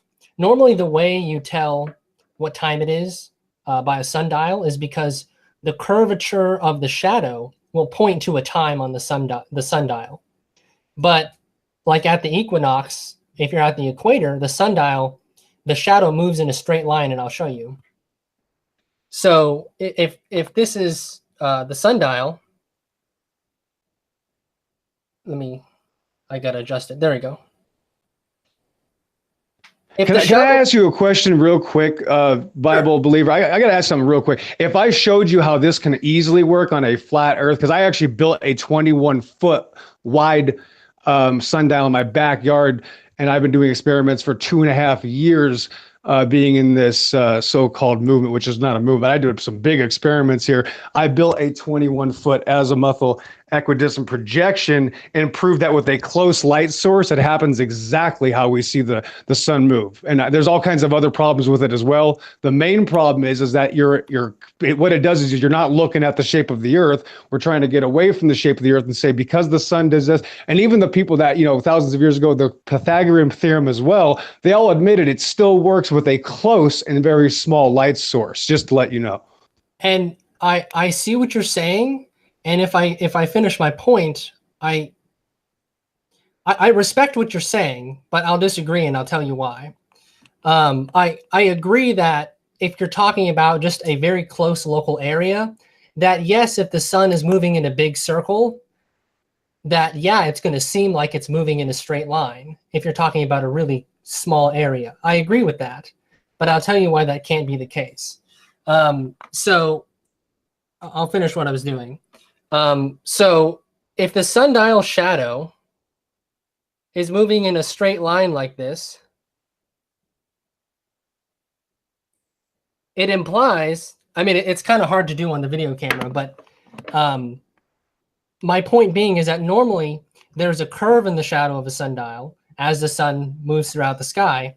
And the only way that you would have a straight shadow on the sundial is basically if you had a spherical Earth and it was moving around that plane on the Earth. And the reason why I disagree with that it's just a local phenomenon, like, you're only seeing like a small part of the path the sun is making, is because there are measurable times of day around the world. So like where I am, daylight is 12 hours, right? And nighttime is 12 hours, right? And there's recorded times as when the sun goes up and when the sun goes down. And this is completely indisputable, right? Like there's no way they could hide when the sun goes up and when the sun goes down. And these times are recorded all over the earth. And my issue with the idea of like a spotlight sun over a flat earth is that it's unable to match a 12-hour day and a 12-hour night on different parts of the earth. All right. Well, hey, Jordan, let me jump in real quick. Go ahead. Because, one of the things is you're not taking into account that, the 12-hour day and night is only a short time of the year. A lot of times it's 18 hours. I'm aware. It's just an example. It's even less. Right. But I actually made this. I wish I could open up Photoshop, but my computer has been acting up, so I'm not even going to try so we don't lose broadcast. But if you have a 24-hour clock, and basically what you have here with the green, with the 3 lines, you have the blue. This is the winter or the circuit for wintertime. And then you got spring and fall on the green. And you got summertime on the red. And so depending on where that sun is in between the circuit, because it's moving every day, either inward or outward a notch. And when it gets out here, it's December 25th, and it starts going into here until March 20th, or December 20th, March 20th, the solstices. Then so that's where, and it'll stay actually on the line, funny enough, for 3 days, and then start going back the other way. And so if you put this noon dial, which right here's 12, you put it on where I live over here by Pensacola, Florida. So if I have this at noon, here's where the sun is. Okay. And so it's actually dusk over here in Africa. I can call my friends over there, and at the time, they can barely see the sun at their peripheral vision, because you can only see about 3,000 miles distance-wise, because that's about how tall the sun is. So as the sun goes further away, your perception brings it closer to the vanishing point, which is in the center of your perception. So for that would be the horizon line. But then if somebody was over here, it would actually be dawn for them. So with this clock, I can actually roll around and say, okay, at 10 o'clock, if I had, well, wait, what's 20? 20 is 8. Let's go and say 10 o'clock here. So here's 22 hours. It would be 10 o'clock, but it would be noon exactly right here in Australia, right here on this longitude line.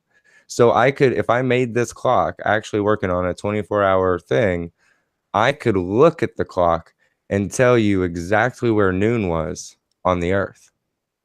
And it would be accurate. Can I ask why? Let me add on to that Talkin Doctrine. Let me point out something very obvious, and this is the glaring pink elephant and purple dragon in the room that are tickling each other that nobody notices, and it's the fact that all of these demonstrations of shadow movement, such as the sundials and like the big one that I've done with 21-foot projection, and the one that you have as well, Talkin Doctrine, require a flat surface, and nobody has even attempted to make the shadows work with a small model of a ball earth ever, because as soon as they try, they fall flat on their face. And what I'm getting into this is that it's not about evidence. It's about a psychosis that we've been brought up to believe something that's completely fictional. It's just like people that believe in evolution, Talkin Doctrine. I'm sure you've seen the new age, the wave of atheists now claim that cats making cats is evolution now. It used to be cats came from non-cats, now cats making kitties is evolution. And that's what I've noticed. The one main factor, everybody can test me on this. I'll bet you $500, possibly my Dodge Ram, if you want to meet somewhere. And I'll bet you this, that anybody and everybody you will ever meet that tries to justify a spherical earth claim can't talk about the shape of the earth. They have to talk about the sun and shadows and everything else but the shape of the earth. You'll never get one ball earth proponent saying, here's where we can see the shape of the earth curving, which you'd see everywhere at 80,000 feet, 100,000 feet. And the higher you go. And every single time they'll show you a model, just like this person has demonstrated, every time they'll show you a diagram of supposedly a sundial not working on a flat earth, they're doing it on a flat piece of paper. And I know this is going to end. I know, but you got to hold on. The reason it's happening is because you're deceived. You don't understand. The fact of the matter is that you'll never be able to show curvature of the earth if your life depended on it. Let me read an article from NASA. This is 1988. Article 2857 TP 1207, organized by NASA Trident Flight Research Center, 1988. This report documents the derivation and definition of a linear aircraft model for a rigid aircraft of constant mass flying over a flat, non-rotating Earth. That's how NASA and the U.S. Air Force and the entire world operates. They already know it's a flat Earth. That's why they have to use the azimuthal equidistant projections. Again, this information isn't for everybody. It's not about evidence. It's about, can you admit that you're wrong?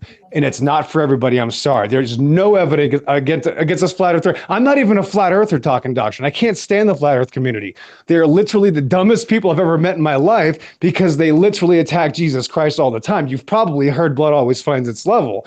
And you guys know this by a couple of people. Ask Victoria Sargent herself, Victoria Sargent in the chat, who's a mod here. So she's got to have some credibility. She's been with me and we've been doing this for months now. The flat earth community is a cesspool of evil. And that's why I don't see Talkin Doctrine there too often either, because they're scumbags. So trust me, I'm not about the flat earth community. I'm about truth. The problem is that Satan has got his hands on this truth. And to the people that can't believe it, he's got his hands on your heart, because of that pride, that itching feeling that you can't admit that you might be wrong. It's a great deception for a reason. Everybody on the left to me, clowns to the right, jokers to the left, we're all being lied to. The flat earth is so simple, you can't get anybody to even talk about the shape of the earth that doesn't believe it's flat. Anyway, I'll digress. Talkin Doctrine. I'm going to let you guys take over, and I'm going to leave because I've already talked too much talking. I don't want to take on any more of your time. But let me just plug my channel real quick. I do this with Paula and Victoria. My channel is Blood Always Finds Its Level. And God had me do this because Christians are greatly deceived. And I didn't know it until 6 months ago. And that's the world we're living in, Talkin. So I appreciate you giving me a chance to speak, Talkin Doctrine. And I probably want you to come on our show in the near future. So send me an email back, sir. Yes, I will for sure. I didn't realize blood always finds its level was you. Whenever I told you I liked your avatar name the other day, I didn't realize I knew Are you Red serious? October. Yeah, I You didn't didn't know know that that. was me? Are you serious, Talking No, dude. Doctor? Really? Oh, No. that's hilarious. Yeah, so that's where me and Paula and Victoria runs the chat there, and we're realizing that Christians are greatly deceived, and that's why we actually started it because it turned out again the flat Earth community is a bunch of Satanists, and we know the Earth is flat, but it's not. Again, like I said, it's not about the shape of the Earth. The nice young lady in the chat, the nice people in the chat that were a little bit irritated with me. I understand it's irritating. Listen, people can't understand what I know either. I understand that it's very irritating. Yes, the earth is flat. You're right, though. Jesus Christ is what matters.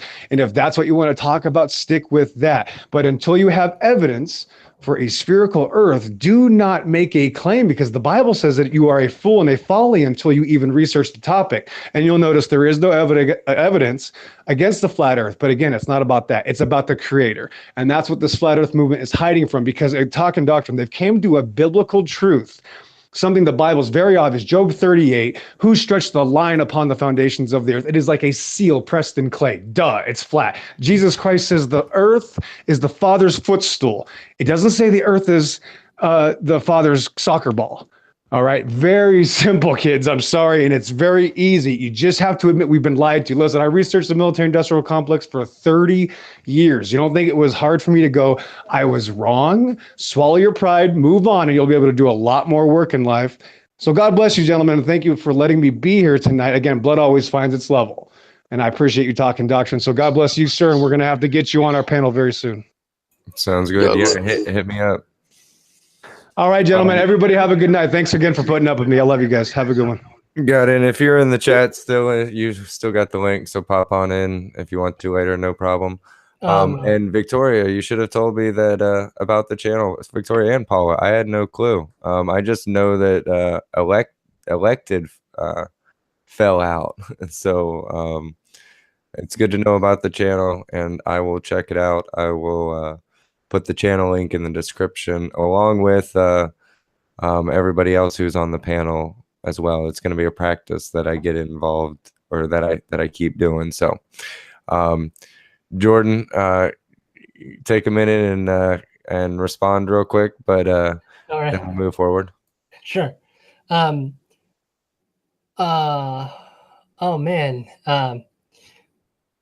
What he was saying is there's some truth to it, as in that when people are discussing the shape of the earth, that oftentimes people who are discussing the earth being a sphere don't talk directly about the shape of the earth. And the main reason is because if you're talking about direct observational evidence, if the people you're discussing with believe in a flat earth, this is not true all the time, but most of the time, they don't believe that the direct observational evidence provided from NASA and other sources, basically, just a big conglomerate of other sources, they don't believe that that's real evidence. And so there's no point in talking about... Real quick. Sorry, I don't mean to interrupt you. Please remember where you're at. Just what's going on in the chat real quick. I mean, I get that it's a little rough tonight. We all sink in our heels.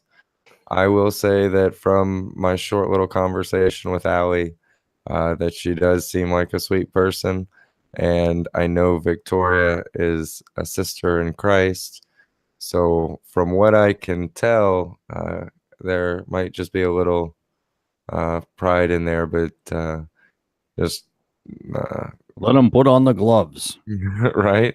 Well, actually, we could set up a time and we could set up a time and do a broadcast like a 30-minute, like do matches and let people box it out. But today we are we're talking as brothers and sisters in the Lord, and we really shouldn't have strife over this.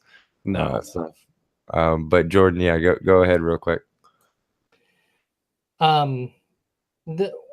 When you discuss things with somebody else and you're trying to convince the other person, going down an avenue that they completely rule out would not be wise. You know, if somebody doesn't believe that any images from NASA are real, which I think NASA spreads a lot of lies, I do, but I don't think every single thing that comes out of NASA is false. But if somebody I'm talking to doesn't believe that things that come from NASA are real, or for that matter, any picture of the Earth is real from high altitudes, at least ones that disagree with their view of the Earth, it doesn't do me any good to discuss that with them, you know, because it's not.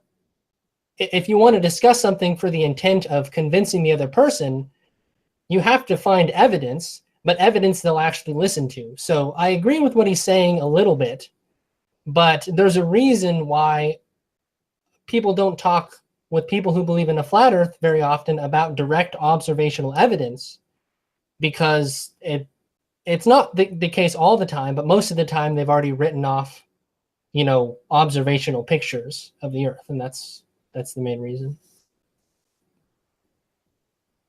Well, All right. the reason is when they've already been proven incredible or uncredible, like faking things, then it's really kind of hard for people to take their other evidence, and that's kind of their fault, you know. I want to read a real quick article here if I can. It says, to imply that the Earth is flat, you aren't just saying that NASA is lying. You aren't just saying there's a conspiracy within a single company.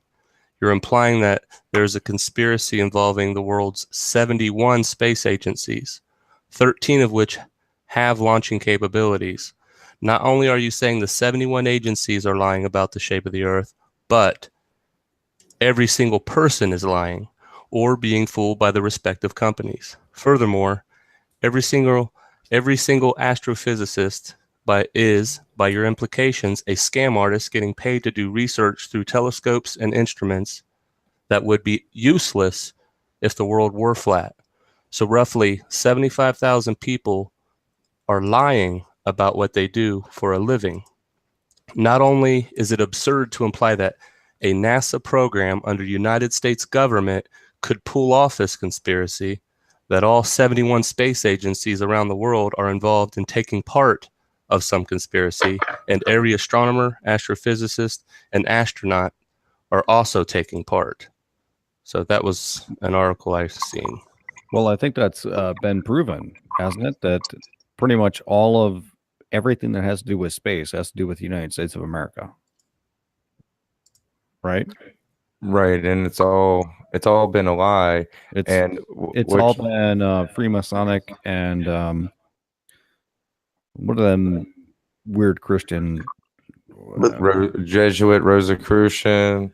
No, they're Mormons. Yeah, only Mormons Right. can go to space. But not everybody's Right. in on it. I mean, you have different tiers of what people know. It's the same thing with like evolution.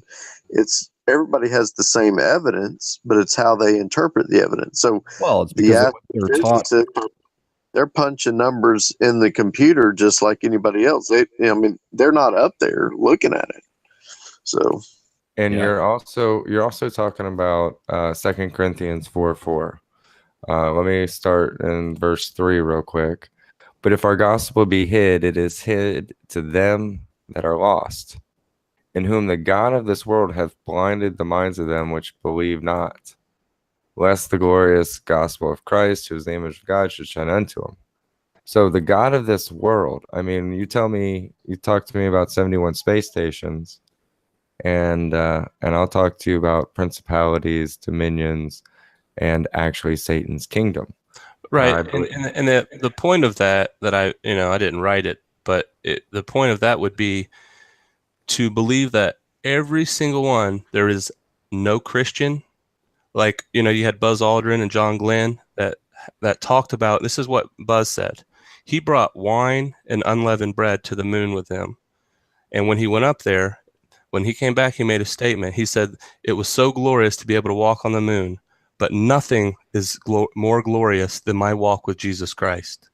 Now, He says this, and I know you brought it up before about you don't believe that there are any Christians in these programs, but I can't say that for sure because I'm not going to judge his salvation, so I don't know. But I know what he said, and I thought that was beautiful that he would say something like that. So to go against what it says because of my preconceived notions of NASA and all this, it's hard for me, is what I'm saying. I can't dismiss it. I can't say that he's not.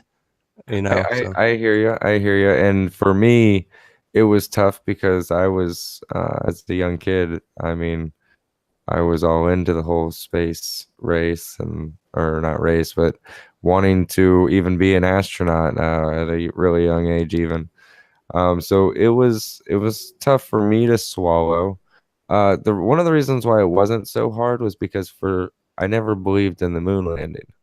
No, I thought it was because they wanted to fake out the Russians because of the Cold War and this and that. Does But anybody here I actually never- believe in that? I don't think anybody here does. I don't know, Okay. Brett. You? I'm just checking. Believe which one? That it was fake? Yeah, the Right. whole thing is fake. No, I think it was real. The You moon think so? landing? Yeah, I have no reason to doubt it. I mean, Oh. I understand ever- that. I looked into it. Yeah, it's all Brett, the stuff about trying to beat the Russians. Have you ever been in a vacuum before? Have you? No, I don't want to be in a vacuum. And the thing is that, we have submarines that have like half-inch thick hull that go down 1,000 feet underneath the water. But we have a homeless tweaker shelter that apparently landed on the moon. And the vacuum is the exact opposite of the pressure from, yeah. Okay, and let me ask you, where did you get all that information? You got that from somebody else.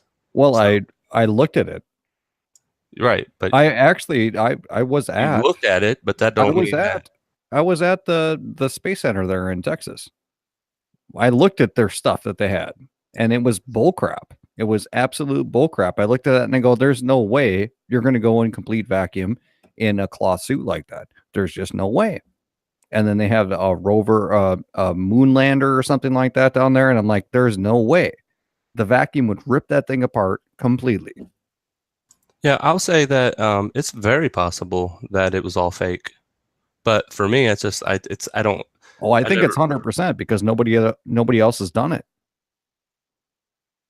The only space agency on the planet right now is USA. And you can say China or Russia or something like that, but no, it's USA. We're the only ones doing it, and it's fake. My question is, why would they fake the Earth shot halfway to the moon? By setting it Oh my up for God. Then we have to talk about whether or not rockets can even exist in space, because it's scientifically impossible. And scientists say this, and it's been proven. Rockets don't work in space. So how do they get there? They just shoot a rocket up in there. That's that. They just shoot it up in there. Well, a rocket has to push on something. And if you're in a total vacuum, and I think it's 10,000 kilometers an hour is what a rocket pushes at. The people doing the moon landings and stuff were doing twice that. It's physically impossible according to science. And that, that's where I come back to like flat earth and why I like. You mean according to all the conspiracy theorists? I mean, No, it's a big conspiracy out there. So how do you know your information that is true? It seems to me that if all these things are lies, how do you get your information? Well, because of if they tell me something this is science. The Bible. If they tell me something is science. I'm not even going into the Bible. If they tell me something is science, this is mathematically how it works. And I can prove with their own mathematics that it's impossible. I know they're lying to me because they're telling me a story and I can prove them wrong with their own story. It has nothing to do with the Bible. I wanted to make a point related to, people's views on whether NASA and the the astrophysicists, whole space community at large is lying. The reason that I focus on the difference between geocentrism, a stationary Earth, and a flat Earth is because there are so many. Well, I believe that those two are true and the other one is not. But when it comes to like the vastness of a conspiracy that's needed, when it comes to geocentrism and a stationary Earth, there is literally no visual difference in those two things. There is no conspiracy needed or required for a stationary Earth or for a geocentric universe because they both look exactly the same visually. Whereas the flat Earth it requires a very, I'm not saying it's not possible. Like, I know if God wanted to let it and Satan wanted to do it, that the whole world could be deceived. I mean, the whole world will be deceived. I'm not saying that's not possible. I'm just saying that there's a reason why there's such a big difference between that leap of the Earth is flat and geocentrism and a stationary Earth, because a stationary Earth and geocentrism, it looks identical. When you look out with your telescopes, everything looks identical. The planets look in the same way in the sky. The sun and moon look the same way in the sky. There's nothing different except people's conclusions about experiments and observations, right? All the experiments will give the same results. Actually, some experiments will give different results, but observationally, when you actually look at things, there's no conspiracy required. Like, anybody who looks at the sky will see the same thing. But with the flat Earth, it's not going to look the same versus a spherical Earth. So that would require a very large conspiracy to cover up the Earth being flat instead of the Earth being spherical. I just wanted actually, that begs a question. Do you believe the sun is 93 million miles away in your geocentric view? I'm not really decided on that. I'm not inclined to believe it's that far away. I don't really know, and I don't view that as that important to me. I don't really have a strong position either way. I got you. Well, no, I think that the pictures from what NASA says compared to what we see is totally different. I think that we've got plenty of images, even hot spots on the top of clouds that show the sun is very close and the light is extremely local, especially whenever you look at because living here on the Gulf, you can drive over a bridge, and I know everybody's seen it no matter where you're at.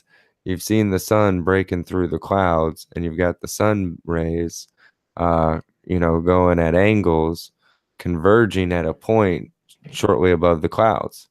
Well, here you can actually see where those points hit. And so you can see, oh, it's hitting on this side of the bay and it's hitting over here in the middle of the bay. And so I know roughly about the distance between it. And so using math, geometry, I can calculate about the distance. If I could actually get the exact mileage and the exact angle, I could come up with the exact distance where that light is coming from. I think they say it's like 3,000 miles or something, don't they? Right. Well, many people have done this exact experiment, and it comes out to just above 3,000 miles. But if you're in a place to where you can see where those sun rays each hit, you can tell it's much closer than it would have to be. Well, and also, if the sun were 93 million miles away, there's no way that could be possible. Well, it's a perfect coincidence, too, that the moon is the exact same size. It's a coincidence. It has nothing to do with the Bible. Never mind that. No, I mean, that's very true. I mean, that's, it's just more evidence of a creator. You mean it appears to be the same size? Yeah. whatever way you want to put it. You know, whether it is or I don't believe they're the same size. I think actually if they're not the same size, it's even more evidence for a creator, because the fact that he would place these objects in such a way that they would appear to be the same size and you'd be able to have, you know, an eclipse and these things. I agree with that. I would say I wanted to take this a different direction of why I believe a spherical Earth, why I believe the sun is the center and not the Earth. Because, Oh, this is going to be great, man. Yeah. well, I can screen share, can I? Can I do that? You should be able to. Yeah, of course. If you're asking permission, of course. Well, I've never used it, so. Okay, so if you put your cursor, the left hand side, a menu bar will pop up. If you click on the green button, it'll pop up another menu, and just choose which screen, and then Okay. it'll start screen sharing for you. All right.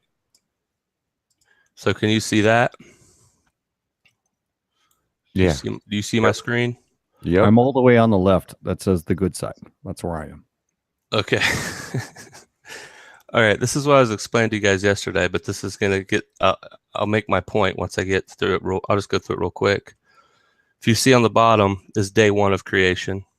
On top is the first 1,000 years on earth. So the first 1,000 years would represent Adam and Eve. The bottom would represent the days of creation. So you see similar things. When Adam and Eve ate the apple, they knew the difference between good and evil. Okay. Day one of creation, he separated the light and the dark. Okay. Then you go to day two, the waters, he separated the waters from the firmament. They basically lowered it. In my mind, I picture him putting the water into the earth, and the earth, it didn't rain, it mist came up from the ground, and that's scriptural. Well, in the second millennium was Noah, when he brought the waters up, the great flood. Third day of creation, he gathered waters and dry land appeared. Same thing happened in the 3,000th year with Moses. He separated the waters. He gathered the waters and dry land appeared. That's the crossing of the Red Sea. That's the big topic of that millennium.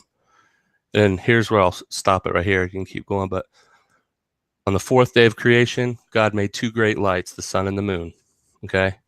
In the 4,000th year, he sent two great lights, Jesus and John.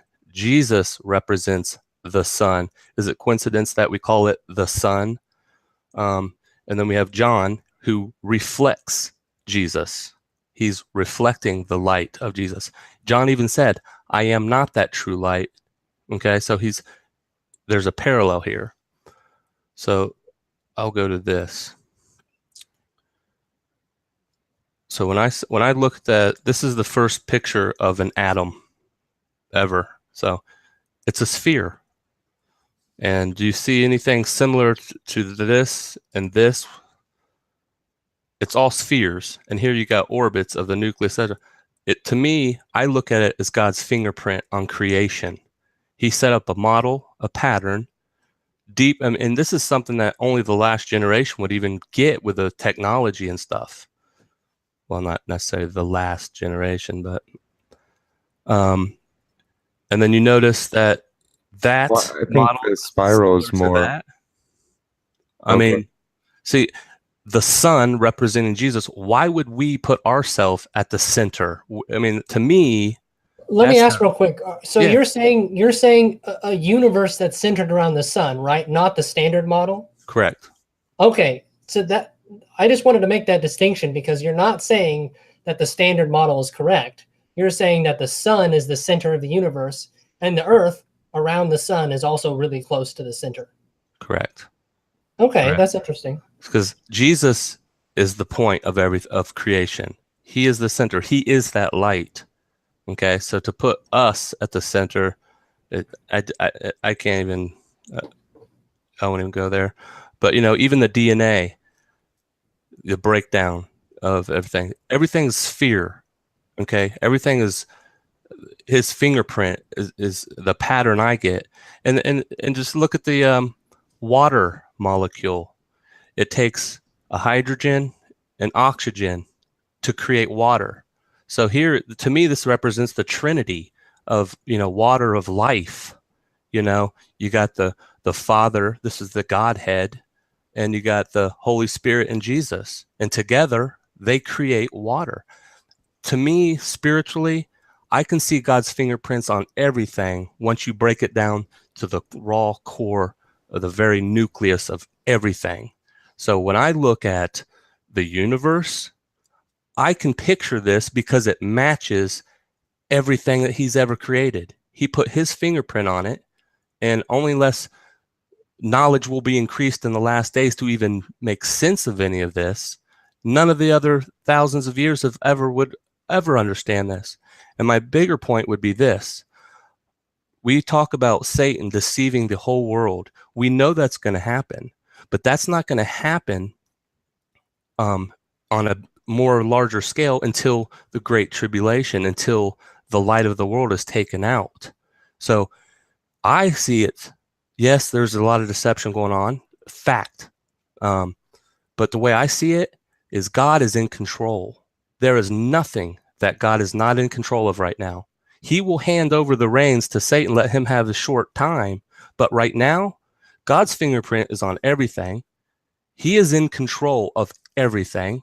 And Satan don't have a say in anything. So he can only manipulate someone's mind to do certain things. But if you look deep enough, you can find God's fingerprint. And he's not going to deceive you because he is in your heart. And I know that Pillbox was in the room, and he says, if you believe in anything other than else, Satan's got his hand on you. Well, that's a lie. Satan can't come near me. I am a child of God. I am the light of this world. And I am not worried about Satan. And I know Satan doesn't got his hands on me. So for someone to say stuff like that, I shrug it off. But at the same time, he's telling me I'm deceived. And I believe that the Holy Spirit leads me to all truth because I seek him. And I only want his approval. So when I've seen these things and someone says, why do I believe? I look at the fingerprints, and this is what I see. So anyway, that's just my take on it. I like a lot of what you said, and I agree with a lot of what you said. I do think that the fingerprint of God is more than a sphere. I think it's more like the Fibonacci sequence, how we find that in creation and find that everywhere. Oh man, Fibonacci, you want to go into that? That's a whole other doctrine. Right. Now, and I don't think I mean I don't want to talk for Pillbox, but I don't think he was saying at all that anybody who believes in the globe Earth is believing or has Satan has grips on them, other than a lot of times where people won't look into it is because of their pride. And so I don't know about that. I think people like to choose the easy path, and that's just what I think about that. I mean, I'm lucky enough in my current where I've been for the last few years that I can take the hard path every single time, and it's not going to hurt me. But if I'm making $100,000 a year and it's going to hurt me, then I probably wouldn't take that path. So, yeah, sometimes it's just avoiding having to put out effort and potential trouble than pride. A lot of times it could be pride, but just not wanting to stir up your life. One thing I wanted to mention, as far as, is it too far-fetched to believe that all the, countries are in cahoots and deceiving? On the same hand, we could say, well, is it too hard to believe that Satan, as the god of this world, is in charge of all the kingdoms of the earth? Well, I'm pretty sure that God said that, didn't he? Yeah, when he offered those to Jesus to worship him. Yeah. So, that I wouldn't say it's too far-fetched, because Satan, the master deceiver, would be getting, tricking all sides, playing both sides against the middle. That's the best deception. To have one extreme on one side and then this other view on the other, and then both be wrong. That would be his master of deception. What I would like to think about that discussion is, I really wonder why Satan is so mad, and that's really what gets me going. And the Bible, why is Satan so mad? Why did he do that? And it was because that I believe personally that people were given creative inspiration, and they were given something that Satan didn't have, and he's mad. He's really mad about it. Well, I also believe that he was told that he was going to have to serve us.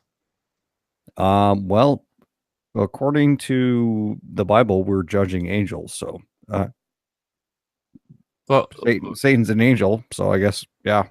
just to clarify though, when if you looked at my thing on the 6,000th year, okay, God gave man dominion, and he told Adam to subdue the earth. Well, that's on that 6th day of creation. On the 6,000th year where we're at now, yes, of course, the parallel is Antichrist has dominion and he is subduing the earth. So I agree with that. He is the God of this world. He is subduing it. He does have dominion, but God is still in control. And if you're, like I was just saying, if you're seeking him, the Holy Spirit guides you into all truth, and you will see God's fingerprint. So Satan can't take that away. He can try to hide it from you. But, I honestly don't think that Satan can do very much because I don't think he has any creative force. Right. But I think the reason he's mad is, like I said, because people are created in the image of God, and we have creative force, and he doesn't have that, and he's mad. And he took over Adam, and Adam, lost his kinglyship, you would call it. And so Satan runs the world. Okay. But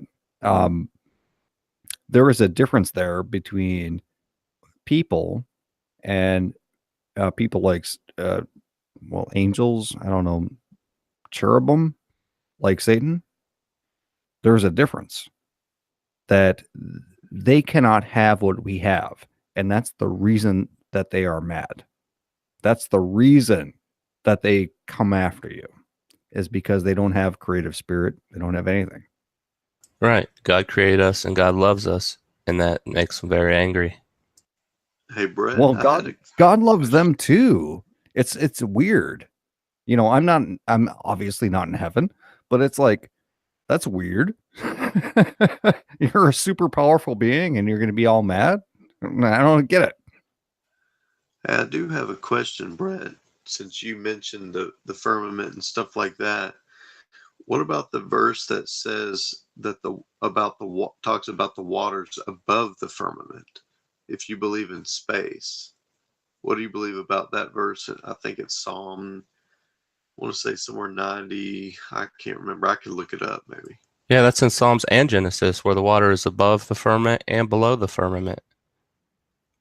As far as having a visual picture, only thing I can say is when he created Earth, it was just a ball of water. And then it says he gathered the waters to the dry land up there. That's all I can picture in my head. I've went over it, and it's like trying to figure out what a void looks like. I can't even imagine it. But what it says though in Psalms, it's like related to the here and now. Like there's now the waters in the heavens, the waters above the firmament now. Well, the one thing I would point out is to remember what the firmament is. And this is where, you'll have different opinions, because people have different perceptions of what they think the firmament is, or whether it's solid or how big it is. But the stars, from my recollection, were placed in the firmament. So if it's talking about the waters that are above the firmament, it's going to be above the firmament, not inside of the firmament. So that's just the only thing I would clarify, is if the waters are above the firmament, wherever the stars are, it's beyond that. Yeah, I agree with that. And I've thought about this for a while before. And what I came to, and this is just in my head, trying to picture something, what I'm reading, is you got God who had to create time. Where he is eternity. It's hard to understand that a place where there's no time. So he had to create an area that held time. And so he had to insulate an area from eternity. So you guys look at Earth being surrounded by an ice wall. Well, I expanded it outward, and I think that possibly that we're inside, maybe inside, he used ice to insulate our universe from eternity. So inside this, he started creating everything. So everything inside this, just picture that's an ice ball. Everything inside of this is insulated from eternity. So that's where he put the stars and everything. And then he got right down to the nucleus. And that's when he created the earth. And that's just how I picture it. There's a lot of people that actually teach that it's a ball earth and then there's an ice wall around it. And the stars are put in the ice wall. And the stars aren't very far away, whatever. But it's like an ice wall around us and nobody can ever go to space. And I would actually like to hear about that. What you guys think about whether or not people can actually even go to space. Well, do you believe in satellites? I'm on the cusp. Well, there's a website you can go to. I've already done it. It shows you exact times that satellites will pass overhead. Yeah, if you I have know. a telescope, you can see them, and you can see the International Space Station. Well, I gotta call. I'm on the cusp of that. Right, I gotta call BS because there are no satellites that are bigger than planes. And when I can see a plane at 7 miles, we get to do fisticuffs. Perfect. I'll just say okay. Well, right. Well, think about it, because think about where you see the plane at 50 miles. That's about the same, or 30,000 feet at 3 miles. That's about the same size as what people say they see these satellites at. Now, I'm not telling you I know exactly what they are, but they're certainly not satellites that are low Earth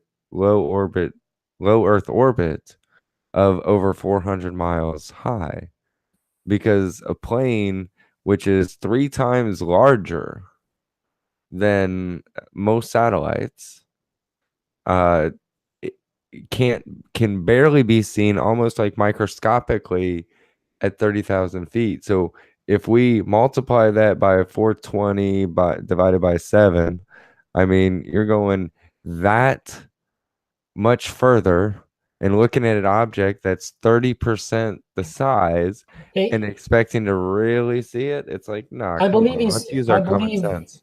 That the last was talking about using a telescope to see it, not the naked eye. Well, you can't see a telescope. You can't use a telescope and see a satellite orbiting. I mean, try being 1 minute off, or 1 second off on a telescope and see if you see the star you're trying to look at. You're not gonna catch a satellite just flying by real quick. I am an amateur astronomer guy a little bit, and I thought there were satellites all the time, but there's no way that they could possibly be. I mean, they fly way too fast, and there's no way you could actually zoom in with a telescope. Just not possible.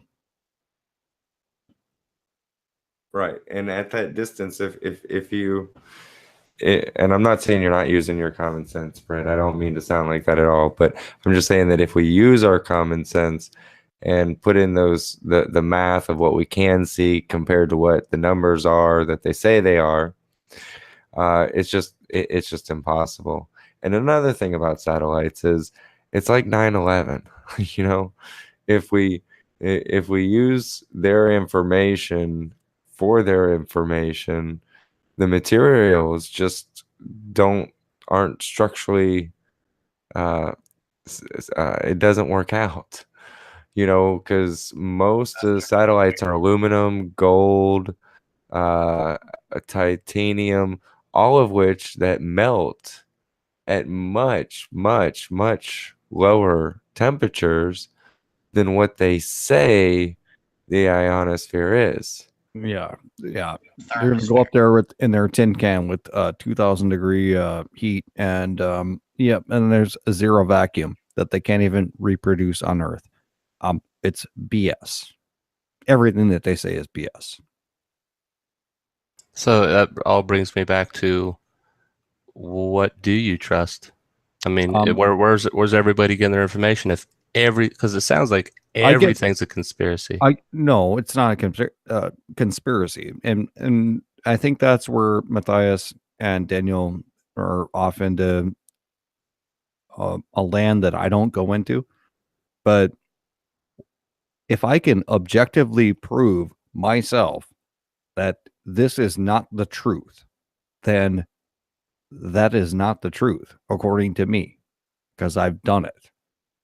And all that other stuff is just fantasy, whatever. And I've been doing this a long time, like 5 years, something like that, about especially evolution, things like that. Right. I use science and I disprove science with their own stuff. They disprove themselves because there are good scientists out there who believe that what I objectively see and what I can objectively prove is the truth. They are good people, agnostic, atheist, whatever they are. And I look at that and I can repeat those experiments myself. And so that's where I am with that. When it comes to some other far out flat earth stuff, I'm not right. I don't really, no. I mean, maybe, but I can prove that the curvature of the earth, they tell me, is not correct. I can prove that airplanes cannot fly. Right. Well, but our thing is, I mean, all that stuff is very interesting. I love science, but it brings us back from my point of view back to the Bible, and that's the only thing that we could truly trust 100%. Well, yeah, obviously, but the Bible does not say that the earth is flat. Jesus did not come down here and say, not straight out. You're on. Yeah. I mean, you have to really extrapolate that. I mean, I don't, see with the flat earth thing, I think it's a fun discussion, but it doesn't have much to do with the Bible. I did my stand on geocentrism like a couple of years ago. I even did a flat earth video a few months ago, something like that. But there's nothing in the Bible that said, Jesus did not say, you live on a flat earth. So I can't be doctrinal. Right. Because if it did, we wouldn't have this conversation. Right. But then on the flip side, all the science in what I've learned is they have an explanation for everything, and it's plausible. So you can't even take a scientific proof per se, like you talked about the curvature. Well, they have explanations of why you can see things. So it's not a definitive proof per se. It's all interpretive, depending on what evidence we all see. All right. Well, I'm going to say one more thing, and I have to go to the bathroom. But yeah, when you go up and people say that they see curvature in a jet, and they go to a mountaintop and they see curvature, they're lying. You can't. You can't. And I actually have proof on my screen, and maybe we'll show it. Let's see if I can share it.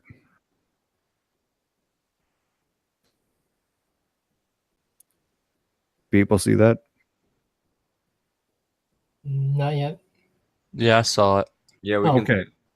This is I can see it. This is the very first image from space. The very first one from the United States. They stole a V-2 rocket and they shot it up 67 miles That's 350,000 feet. Okay? Does it look like there's a curvature to the Earth there? And this is what Well, it just looks zoomed in. I mean, that doesn't tell me anything. this is pretty much the image that changed my opinion about the whole thing, where I'm open to it and I'm actually going to look at it, because 350,000 miles and it's flat. That is flat. And then down here, they tried to fix it. If you look up, let's see, first photo from space. If you go down here, then they're trying to fix it. And you can see that they're splicing photos in. But the actual photo is this one where it's flat. They're lying to us. They're lying to us about 25,000 miles around, whatever. Whether or not it's a ball or not, you have the constellation problem. That's my main thing. But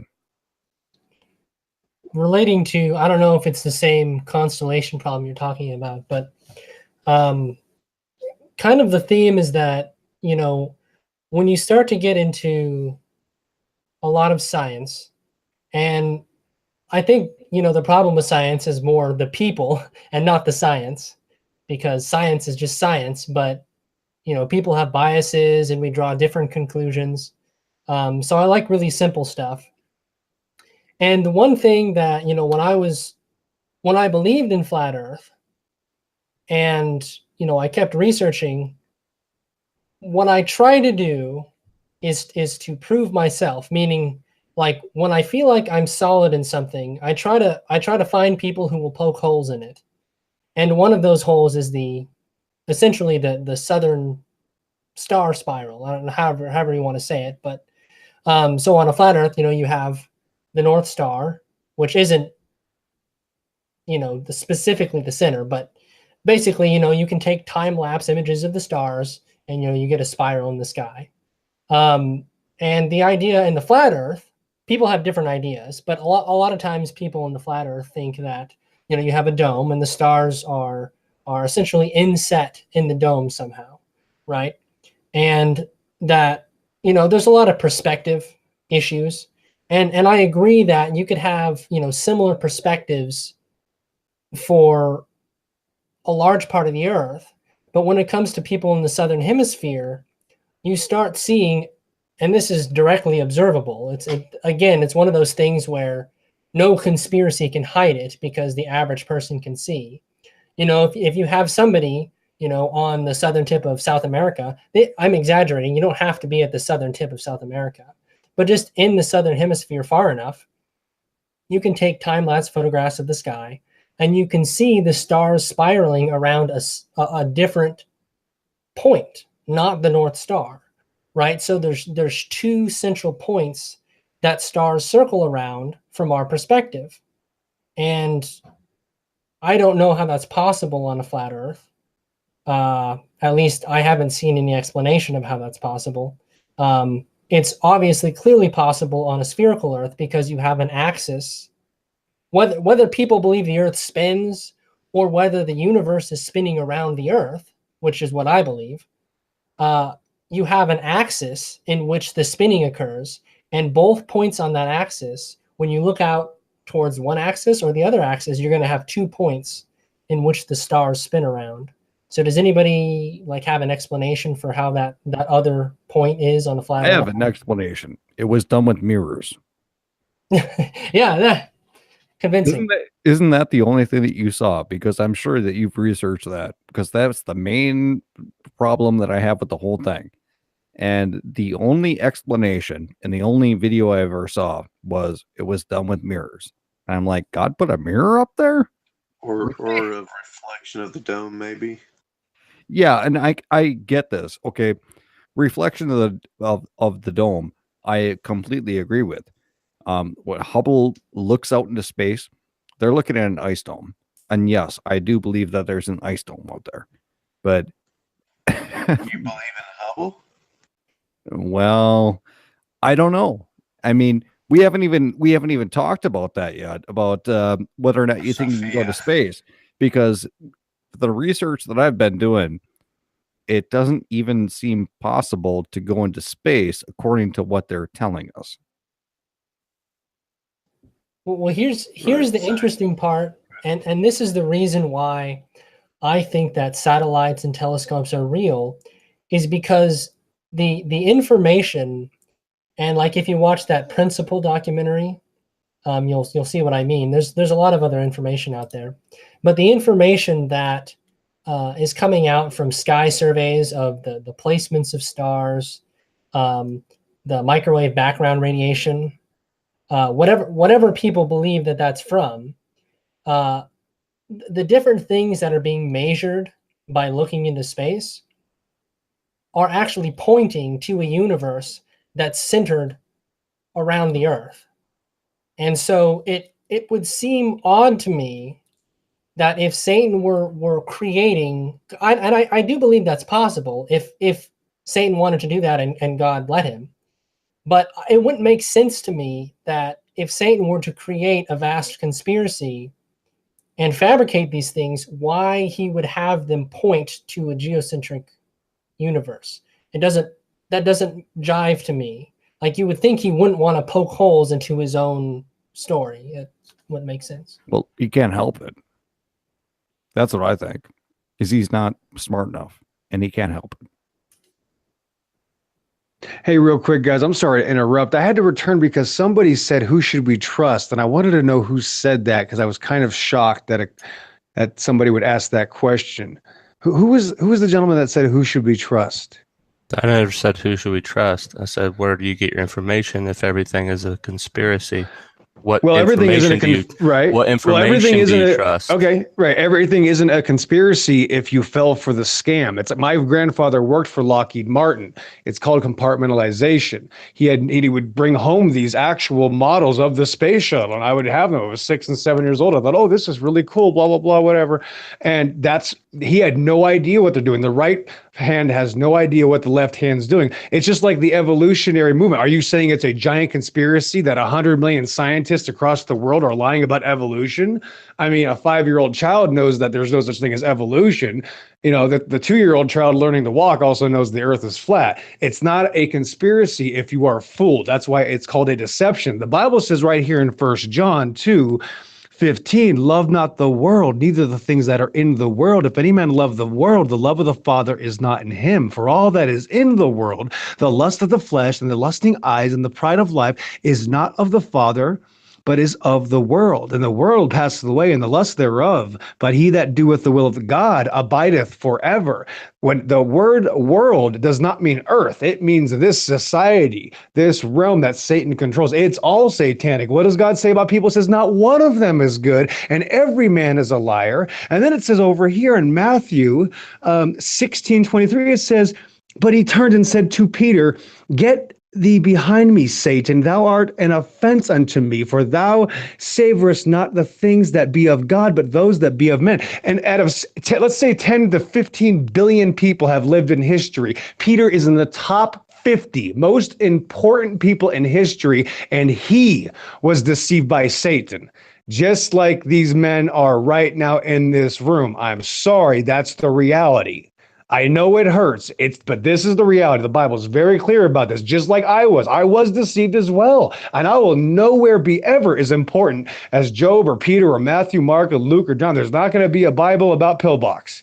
You're not going to have it. It's not. I was deceived. So are you. So are other people. That's the reality. Satan has a hold of this world. And again, talking about the stars and hiding from the shape of the earth. When you look at a ceiling fan, draw a smiley face on a ceiling fan, stand on one side of the room and watch it go around. Get to the other side of the room. Now that part of the ceiling fan, you are observing it going the opposite direction. This is child's play, gentlemen. You're deceived. Come on now. Let's wake up. I feel like you're a little too ashes. passionate about this subject. Because what you're spreading is child abuse. If you tell these children that they are on a magical ball, yes, that's why I'm passionate. Yes, guess who's a teacher of children and who isn't in the room right now? I'm gonna have to mute. Yeah. Yeah, thanks for playing. That's the reality, is that it's child abuse to teach people they're on a magical monkey ball. And that's what we're trying to tell you, to stop doing it and trust the Bible. When an 8-year-old kid asks me any question about the Bible, I get to tell them the truth and say, no, my government has cartoons and I should be able to trust them.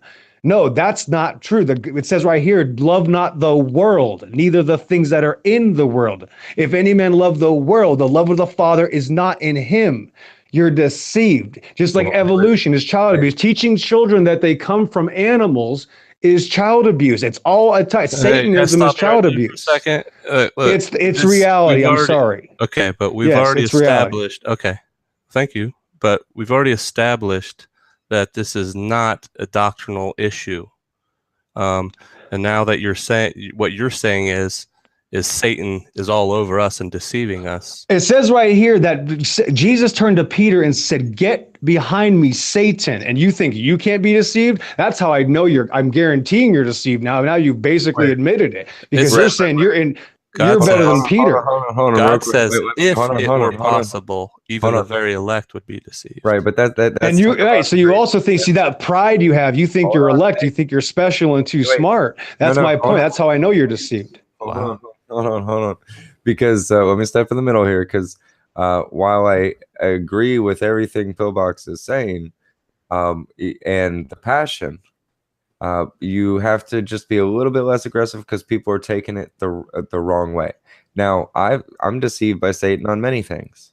So, Brett, that's not a bad thing to be deceived by Satan. So, I mean, it is, but it's not saying like you're a lost person, or that, and when he talks about child abuse, I'm glad he brought up the evolution, because I do think that if you tell a child that they were raised by monkeys, or that sodomy and transgender is natural, without showing them and giving them the option of the other thing, of God's way, that is child abuse. But Bill Bucks is I've known him for quite a while. He's very passionate and aggressive, but it doesn't mean that he doesn't have a heart and want people to see it his way. But he's also been, if I could speak for you on this one, being in the arena and talking to people about this, we've gotten so much hate. It's kind of hard not to be aggressive in these places. So I'm not giving you an excuse. You got 67 thumbs down. Man, God bless you for that. That's a good, if you got that many thumbs down, man, you're starting to surpass me talking doctrine. So God bless you for that. And I'm not mad at anybody here. Listen, brothers, you are brothers in Christ. If I didn't care about you, I wouldn't be telling. If you were the atheist side, I'd be saying good for him to he needs a space religion. That's the number one thing that the atheism, the Antichrist have yearned for and loved for now 500 years, is this idea of other terra firma outside of here, other places we can escape to, other space. There is no such thing as space. And like Talkin doctrine was explained, there are no satellites. It took them 20 years, gentlemen, to put 10,000 land-based cell towers in northern Africa so that we could have ground positioning systems. They're not global positioning systems, they're ground positioning systems. That's how we got all our communication. If we had satellites, why would we have to install 100,000 ground-based towers? Why is it when I drive away from the city, I lose my cell reception? It's just child's play. And the reason, Talkin doctrine's right. Oh, by the way, Talkin, I'm surprised you didn't mention the distance, 35,000 feet. You have a hard time looking at that 737. Satellite is at 2.3 million feet is what they claim. You're not going to see it. He's absolutely right. 2.3 million. I can barely see it at 35,000. Okay, good thing I got my glasses on. There it is. It's a deception. No, it doesn't have to be a grand conspiracy. My grandfather worked for Lockheed Martin. He has no idea. He had no idea. Hopefully he knows now. Hopefully he even made it to heaven. I can't guarantee that. He wasn't that. I don't come from a good family, guys. I came from a family, a bunch of criminals that believed in these lies. And it almost took me with them. I almost went to hell with these people because they believed in all these lies. I'm not saying you're abusing children. I'm saying it's an effect. That's why Jesus Christ says, anyone offend my little ones, you are better to tie a millstone around your neck and cast it into the depths of the ocean, because it is detrimental. It's the number one atheist religion. The most important thing to the scoffer is this whole space garbage ideology. Yes, yes, I'm offensive, and I'm sorry. This is like knowledge scavenger, ask her. It's like the emergency room. When you get to the emergency room, they're going to shove things down your throat. They're going to put needles in your body. They're going to pump your butt. They're going to be crushing and breaking your ribs to try to keep you alive. It happens. You ever give somebody CPR before? Boy, I'll tell you, you'll have a different look on life. And maybe that's why I'm different. I apologize to offend you, sir, but I have to let you know that we can be deceived. I've been deceived. We can absolutely be deceived, even if you are elect. I don't know if I'm elect. I know that I am absolutely 100% a Bible-believing Christian, and I will die for this truth, and no one is going to take this truth away from me. And I have been able to teach this to many kids in the last 3 years, many parents, many families who have now turned to Christ because of this truth. It's a big deal to millions of people, and every one of them counts. Like Knowledge Scavenger says, what happened to the little girl at the beach putting the turtles back into the ocean that were dying in the sun? And then somebody said, now who cares? You can't save them all. Well, I bet it matters to that one. I bet it matters to that one baby I just put back in the water. It's going to matter to that one person you save, even if they're a 90-year-old grandmother. It matters. Every single person you save in the name of Jesus Christ matters, gentlemen. That's what it's all about when it comes down to this. So I apologize I offended you. I'm gonna get out. I'm probably not gonna listen anymore. I don't want it because I hear something and I have to say something. Listen, sir. Romans 1:18. It's all good. Romans 8:28. All things work together for good. That's why it's a good thing these bad things happen to me. That's what this says right here. It says, we know that all things work together for good to them that love God, to them who are called according to his purpose. So I hope I'm part of his purpose. Without these horrible things, it wouldn't be good now. So I'm really good at making lemonade. It's not all ice cream and rainbows and cupcakes. It's a terrible world, a terrible deception. God is the owner of Satan is the little g God of this world for 6,000 years now. He controls these people. He controls the minds. He tells us and directs media and these governments and these so-called conspiracies. There doesn't have to be a conspiracy if they're all deceived. Period. Right. And everything's spot on pretty much again. I just want to say that as long as you're trusting in Jesus Christ and resting in his finished work, that you are the elect. That we as his children by default are elect. It's not Calvinism. And none of us will be deceived when the great deception happens and the Antichrist reveals himself and claims to be God. So yeah, I do believe I love your passion.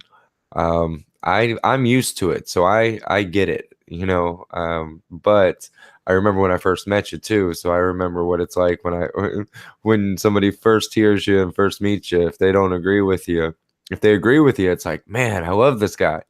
If they disagree with you, it's like, man, this guy's getting under my skin, so but getting under the skin has really helped a lot of people that I've seen in arenas and rooms with you, Pillbox, actually come to the truth of Jesus Christ. So, use your gift as it works. Amen. Yeah, no, you're right. And Rand Campbell called it the pepper spray of truth. Listen, not everybody's going to like me, but it doesn't matter. And talking doctrine, and maybe you guys can reach a lot more people than me. The difference is there might be a couple people that I reach that you couldn't.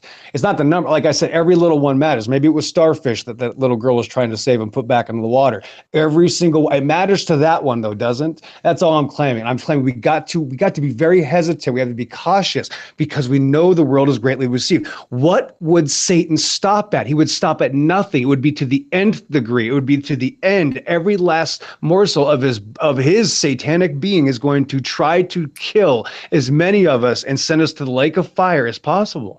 And there's Christians that don't even believe in that because they're deceived. There's 1,000 deceptions. This is just one. And I'm saying it matters to who it matters to. If it changed the minds of one person to stop believing, they're Star Wars babies. They're the dumbest human beings in 7,000 years of human history. It was the dumbest culture that we've ever experienced. These people are absolutely deceived, and they were taught by television. They're government cartoons. So I don't know what else to say. I apologize for doing it this way. I only have one way. I'm not a two-faced person. I have one personality when I get motivated, and blood always finds its level. So thank you, gentlemen. I appreciate your time again. I'm gonna take off for the night. So thank you again, Talkin Doctrine. You guys take care, whether you hate me or not. You continue doing what you're doing as long as it's about Jesus Christ. So God bless you guys. Yeah, no problem. Right now, somebody's said in the chat room, I wish I could speak, or wish I knew how Pillbox speaks like that. He does have a radio voice and persona, so it's kind of funny. But yeah, for people who hadn't met Pillbox before, if you get to hear him again, I guess it's Blood Always Finds Its Level. Check out the channel. I'll put it in the description. But you'll see tonight wasn't anything special.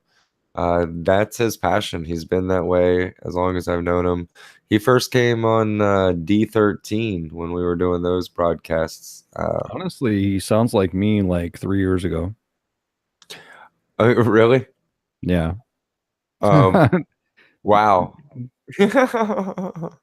You've mellowed out. Oh yeah, I'm way mellow now. I'm like, I'm not going into stuff. But yeah, I'm pretty much like that. I could see that. You sort of sound like him.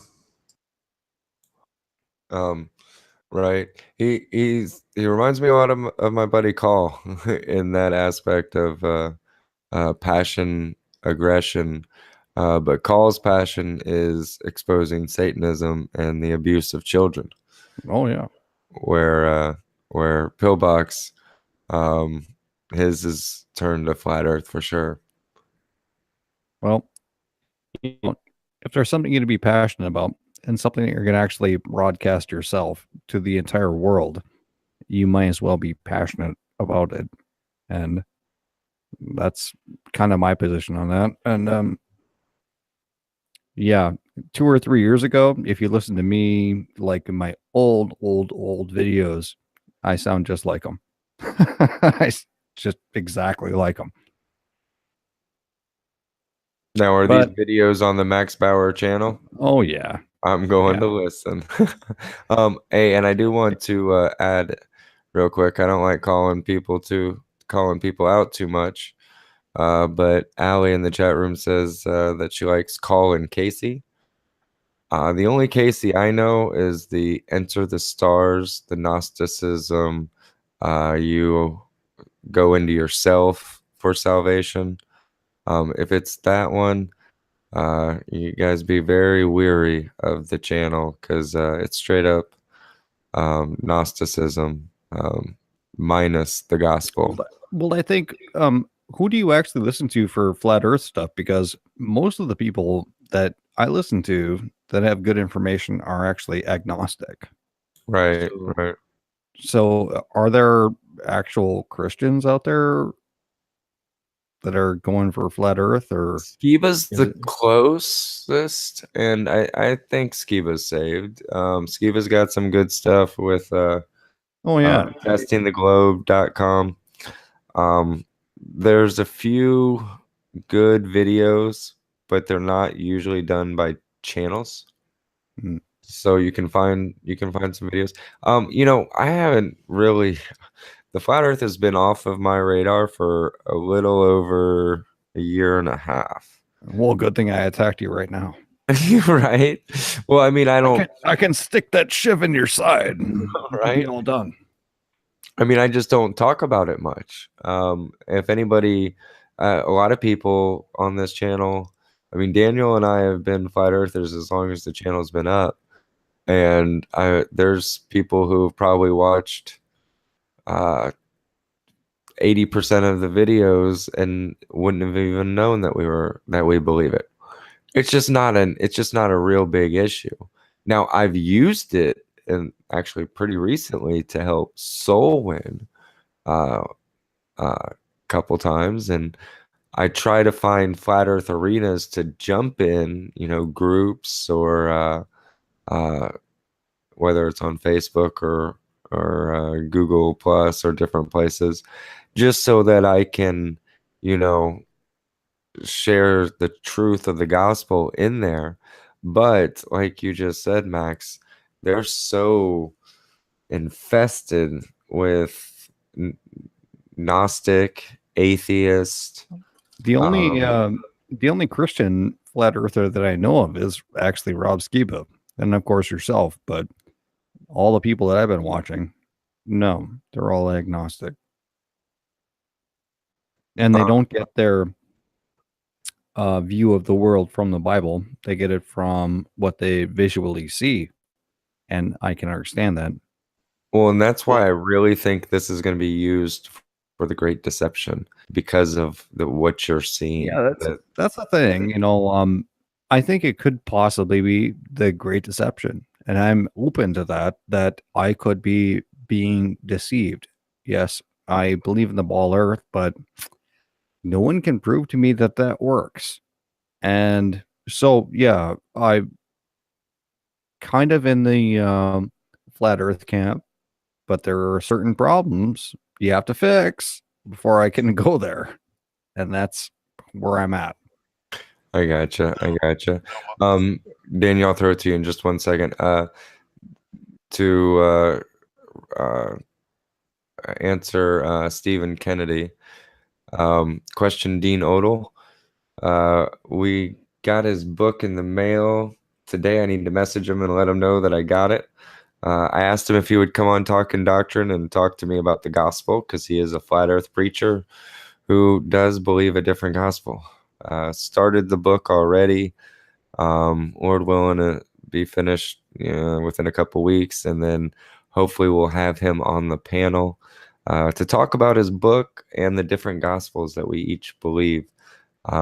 So I just wanted to reference that real quick. And but Daniel, go ahead.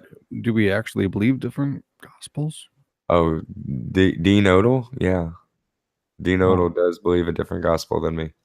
Oh. I'm reading his book right now, and in fact, well, we'll get into it another time. He's definitely trusting in works for sure. Oh. But Daniel, go ahead. Yeah, I was going to say, Max, what Matthias believes, and I'm actually leaning this way too, is that the flat Earth disclosure is part of the means that the Antichrist will deceive by saying, "Hey guys, y'all have been lied to your whole lives. This is the real truth, and you can trust me. I am Jesus," or whatever. However, he's going to do it. So that's what he meant by that it's going to be part of the deception. So it's like yeah, I understand Satan, that. both sides The grand deception, and I understand all that with what's going on, and all I can say is I'm just a man who's making my way through life, doing stuff, and I look at things, and I came to the Bible through science, period. And so I go through science trying to prove everything else. And that's how I go. Right, and that's cool. But like I said, ultimately, it's really going to come down to, like I said, you can't really prove it because there's so many counter arguments and plausible explanations for just about everything. Of course, I'm not that smart either. So, well, does anyone believe that guy sent Tesla up to space? Well, it's real because it looks so fake. Oh, that's what he said. Exactly. But that is the most ridiculous thing I've ever seen in my life. And they're passing that off as real? Like that's actually space? That's actually what's going on? That is the most ridiculous thing I've ever seen in my life. Well, they mock the general public. They well, do it can't be CGI because we have better CGI programs to make it look better. So that made it real. That's awesome. You got air in your tires and you're throwing it up into space in a perfect vacuum and the tires don't explode. Fine. The windshield doesn't explode. Fine. Whatever. We'll just pretend. We'll just pretend we're all in Star Wars. He even said that there's nothing special about the vehicle, the normal seats and everything. It's exactly. Like, he said exactly that it nothing.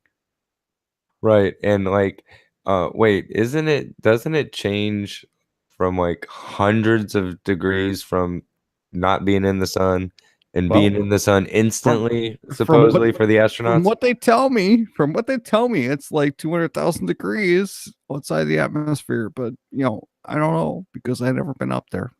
Maybe that's like maybe that's the most ingenious marketing tool. Buy my car; it can survive space. Right. Right, it won't get pulled apart. Okay. Now that was a great point that you said earlier, Max. The fact, and I don't know if too many people picked up on it, the pressure that people get by going deep in the ocean, having that water weight on top of you, is so extreme that they have super massive construction for these submarines as they can go down, and they can only go down to a certain point because they can't And make them They strong. don't go down very far either. Right, compared to how far it probably does. 1,000 to 1,500 feet maximum. So with that pressure going inwardly in a complete vacuum, not just at a 30 CFM, but a complete vacuum, it would be way more pressure pulling outwardly than going to the bottom of the ocean and the pressure pushing inwardly. Exactly. But we can do that in 1960. We love that. That's insane. I got my cloth suit, man. I'm ready to go. I think Daniel was talking. Mache. Daniel was talking about this earlier. Like, think about there's got to be a point to where this magic atmosphere that keeps everything. Oh yeah, magic. And Right. here's where I'm going to get on the flat Earth, and I'm going to be on the flat Earth side. Is that there is no such thing as a magic atmosphere. You cannot have a pressurized system and then say that there is a non-pressurized system outside of that. Right. You That's what I cannot was. have that. Right. It does not exist anywhere on the planet, and it's fantasy. Well, and if it did, what kind of pressure would there be at the connection point of these things? Where the shuttle actually goes out from the spinning of the ball, just keeps all it of a all sudden together. there's no gravity anymore. There's no nothing, and we're just out in space. And Right. rockets can't work in space. It's been proven. So Well, I also asked, how does the rocket transition from an atmosphere spinning at 1,000 miles per hour into a vacuum and back gravity. when our when our buildings can't even hardly stand 100 miles per hour, but yet they can withstand 1,000? It just It's doesn't make gravity. sense. It's gravity. Gravity. Every gravity time I ask a question about these things. Now, see, I'm not a flat earther, but I ask questions about these things because there are serious problems with the science. And I ask questions about gravity. Gravity did. Well, no, gravity can't do that. And if you're going to say gravity can do that, then why isn't gravity holding down the birds? Why isn't gravity holding down this? Why isn't gravity holding down that? There's a whole sort of other problems that come into when people make that argument. And, I am not a flat earther, but I understand the argument. I completely understand it. And I think it's pretty good argument. I don't know what else to say about it. It's good. Well, I could see, because I'm not a flat earther either, obviously, but I could see the dome being around it and we've never reached out in space. I could see that. I could toss that idea around that it's not possible. But to say it's flat and there's a dome, snow globe look, we can't, all of it together, it doesn't, I'm like you, Max, where I would have to see a model that works. I would have to see, because, you look at a lunar eclipse and it casts the Earth's shadow on the moon. My eyes tell me that, well, it's a circle. Explain why or show me a model, then I'd be on board. Well, Yeah, but and there here's has been eclipses with the moon in the sky.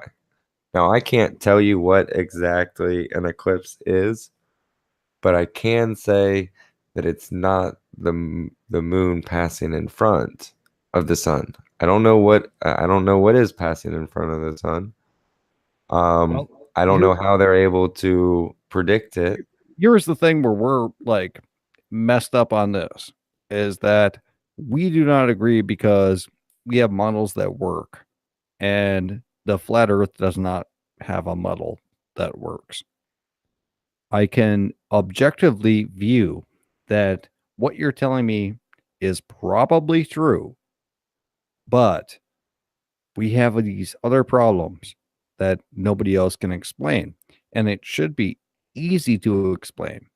And the reason that I, entertain flat earth a lot is because scientifically I can prove that what they're telling me is wrong. I can prove it. I can prove it for a fact. I can prove a lot of things with the flat earth that are facts. But does that mean that the earth is flat? No. It just means that what they're telling me is a lie. And we have these other problems that me and Brett talk about that really don't coincide with flat earth. And I'm open to it and I'm fine with it, but I have to go back to like objective looking at science with this stuff. And it kind of looks like the earth is a ball. Yeah, and in my mind, it's simple. It's like, okay, we have a model, like you just said, Matthias. You can't explain it and how they can predict it. Well, I got a program that I can use, and I can predict it using that program, and it'll do exactly what we see the phase of the moon and the shadow going across it exactly the same time. So we have a model, and I'm willing to accept a flat Earth and things like that. Just someone make a model that works, and then we could get away with from this, but it just hasn't happened. What I'm saying is that I've seen eclipses with the moon in the northern sky and the sun in the eastern sky and go through a full eclipse. So I see the moon the whole time when an eclipse happens. So yeah, but that doesn't these have anything to do happen with flat Earth. well, these happen twice a year on the earth and usually in remote places. But like how they're able to how it's happening, I don't know, is what I'm saying. Like, Gravity. I know I don't know what an eclipse is, but I know what it's I am not. totally going with gravity. Gravity did it. Gravity. I'm gonna go with magic. Well, I like magic. Gravity and magic seem to go hand in hand with the magic atmosphere. And Well, don't forget the magic spacesuits that went through the Van Allen belt. Supposedly. Are we going to talk about the moon now? I'm going to go. well, actually, that's what I was going to actually bring up to Brett. I'm glad you said that, Daniel. Brett, the Van Allen radiation belts. If you believe in the moon landing, that it could be true. I don't think that anybody on this channel believes in the moon landing. No, Brett already said he thinks it does. Well, I just said I can believe it was faked. I can believe it both ways. I just don't have any proof either way, so I can't make a educated decision on saying whether or not it is or not because I don't know. I'm just a plumber in Ohio with no scientific background and no connections. Oh, don't discount yourself, man.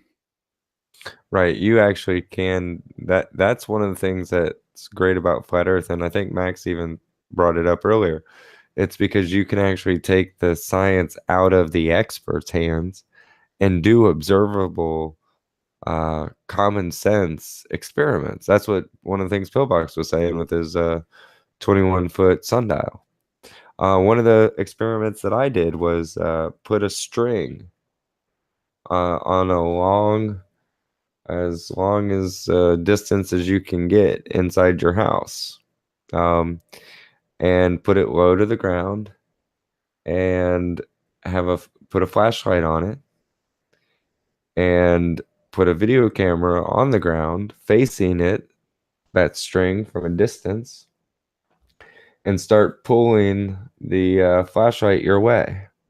And you'll see, if you have it past the flashlight, past the horizon line, you'll see how when it gets at the horizon line, how it looks exactly like it's coming up, and the perspective as if it's rising. And then as it's getting closer to you, it looks like it's rising overhead or overhead. And then right when you get it right above your head, just like in the heat of the day, it looks like it's right above you. And so I can do these little hands-on science experiments that actually give me uh, an example, a test of how the perspective would work, and it fits perfectly. So I love how there's a bunch of these little tests that everyone can do in their own. You know what I think is funny is that I was going to come up here and do fisticuffs with you about flat Earth, and I think my arguments are actually better than yours about flat Earth. I was gonna say I needed a new partner. Max seemed to be flat earthing it. Well, everybody thinks I'm a flat earther, and that's fine. And I have really good arguments for all of that. And I forget what his name was, but he's a pilot, and he had 30 years, and he knows. You got this thing called a gyroscope, and a gyroscope does not work on a globe.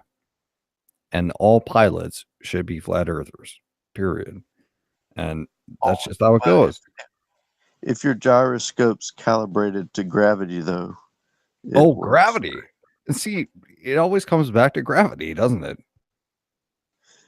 Not even in that one, though. They tried to say it's some sort of electronic mean. Yeah. When they find out that it's just a mechanical.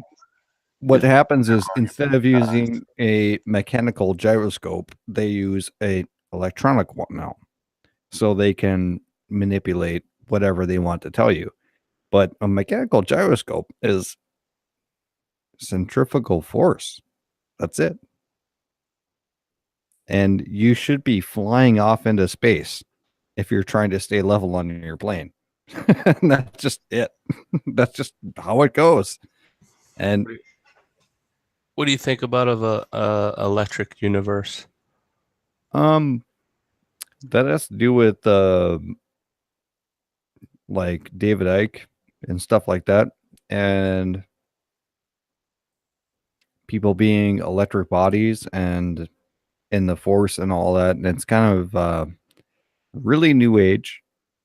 And I was into that 4 years ago, 5 years ago, something like that. I don't know. Anyways, I know that some of that stuff works, but I don't believe in it.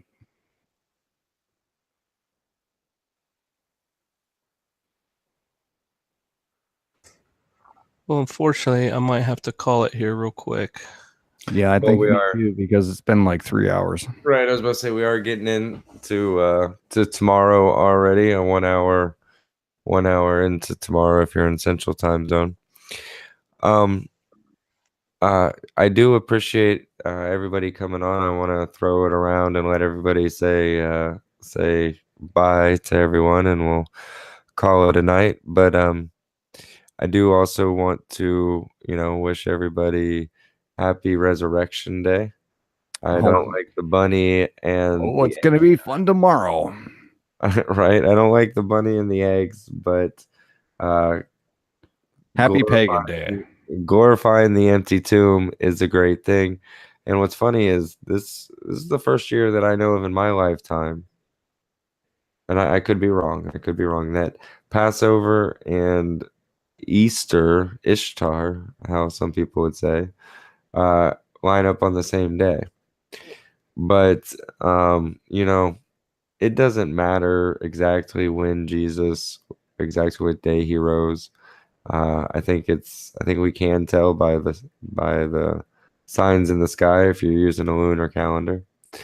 But it doesn't matter. Right? We should be celebrating the resurrection and birth of Christ every day and sharing his gospel with all whom the Lord gives opportunity for us to. So I believe we'll be having the broadcast tomorrow on Sin City Preacher, and then also testimony time tomorrow evening. It'll be a simulcast here on Talkin Doctrine as well. So starting with Brett, then we'll go Max, Daniel, and then we'll close it out. So Brett, if you just want to give some sign off, plug your channel real quick, and I'll put it in the description as well. Yeah, thanks for having me, man. It's been fun. Yeah, you can go to my YouTube channel. Just look up Last Generation. I only have one flat Earth video. I don't I don't get into this, but I stick to the Bible scriptures about prophecy today, basically, and talk about where we are. Simple fact that Israel becoming a nation in 1947 after 2,000 years. Is that prophetic, or is it just a coincidence? I start with that and then go on to know where we are. But yeah, it's been fun, man. I like these conversations with you guys. You guys are very generous and honest about everything, and have a good time. No, come on, man. We're all crazy. Yeah, except you. You're a little bit crazy. I'm a little bit crazy. Still don't know whether you're flat or round. I don't know. I don't know. 3 hours later, still don't know. Yeah, well, that's the idea. Well, how about a sign off, Max? All right. This is Max Bauer, and thank you for coming to Talking Doctrine and our discussion about flat Earth and, what we have to say about that. And I think it's all good, and I think it's good for people to. I think the most important thing, whether or not you agree with flat Earth, round Earth, doesn't really matter. What's important is that you discover things for yourself. And I think that is fantastic. And there's a lot of people out here who discover things for themselves. And that's what I have to say about that. Amen. Amen. Amen. Daniel? Yeah, I appreciate you guys coming on and really enjoyed the discussion. And one thing, real quick, Brett, what you were talking about Israel, I do think you probably think it's also very interesting that this is the 70th year since that nation was founded again, reestablished. So, this generation is very interesting on that 70-year point. But anyway, I agree with Max too on that don't just take somebody's word for it, hook, line, and sinker. Do your own research. There's a quote that I like. It's the mark of an educated mind to be able to entertain a thought without accepting it. And that's what I've seen in a lot of these discussions with people before they will intellectually entertain an idea. They just shut it off and say that's stupid, and they start calling names and hurling insults. And it's like, do you not want to at least learn, And it just shows the mark of an indoctrinated mind that can't even question. And so, that's pretty much what these kind of discussions are about, and I enjoy it. And the way I look at it, everybody can have their opinion and discussion, while I feel like I'm just sitting over here in God's terrarium, just enjoying life and what He's done for me.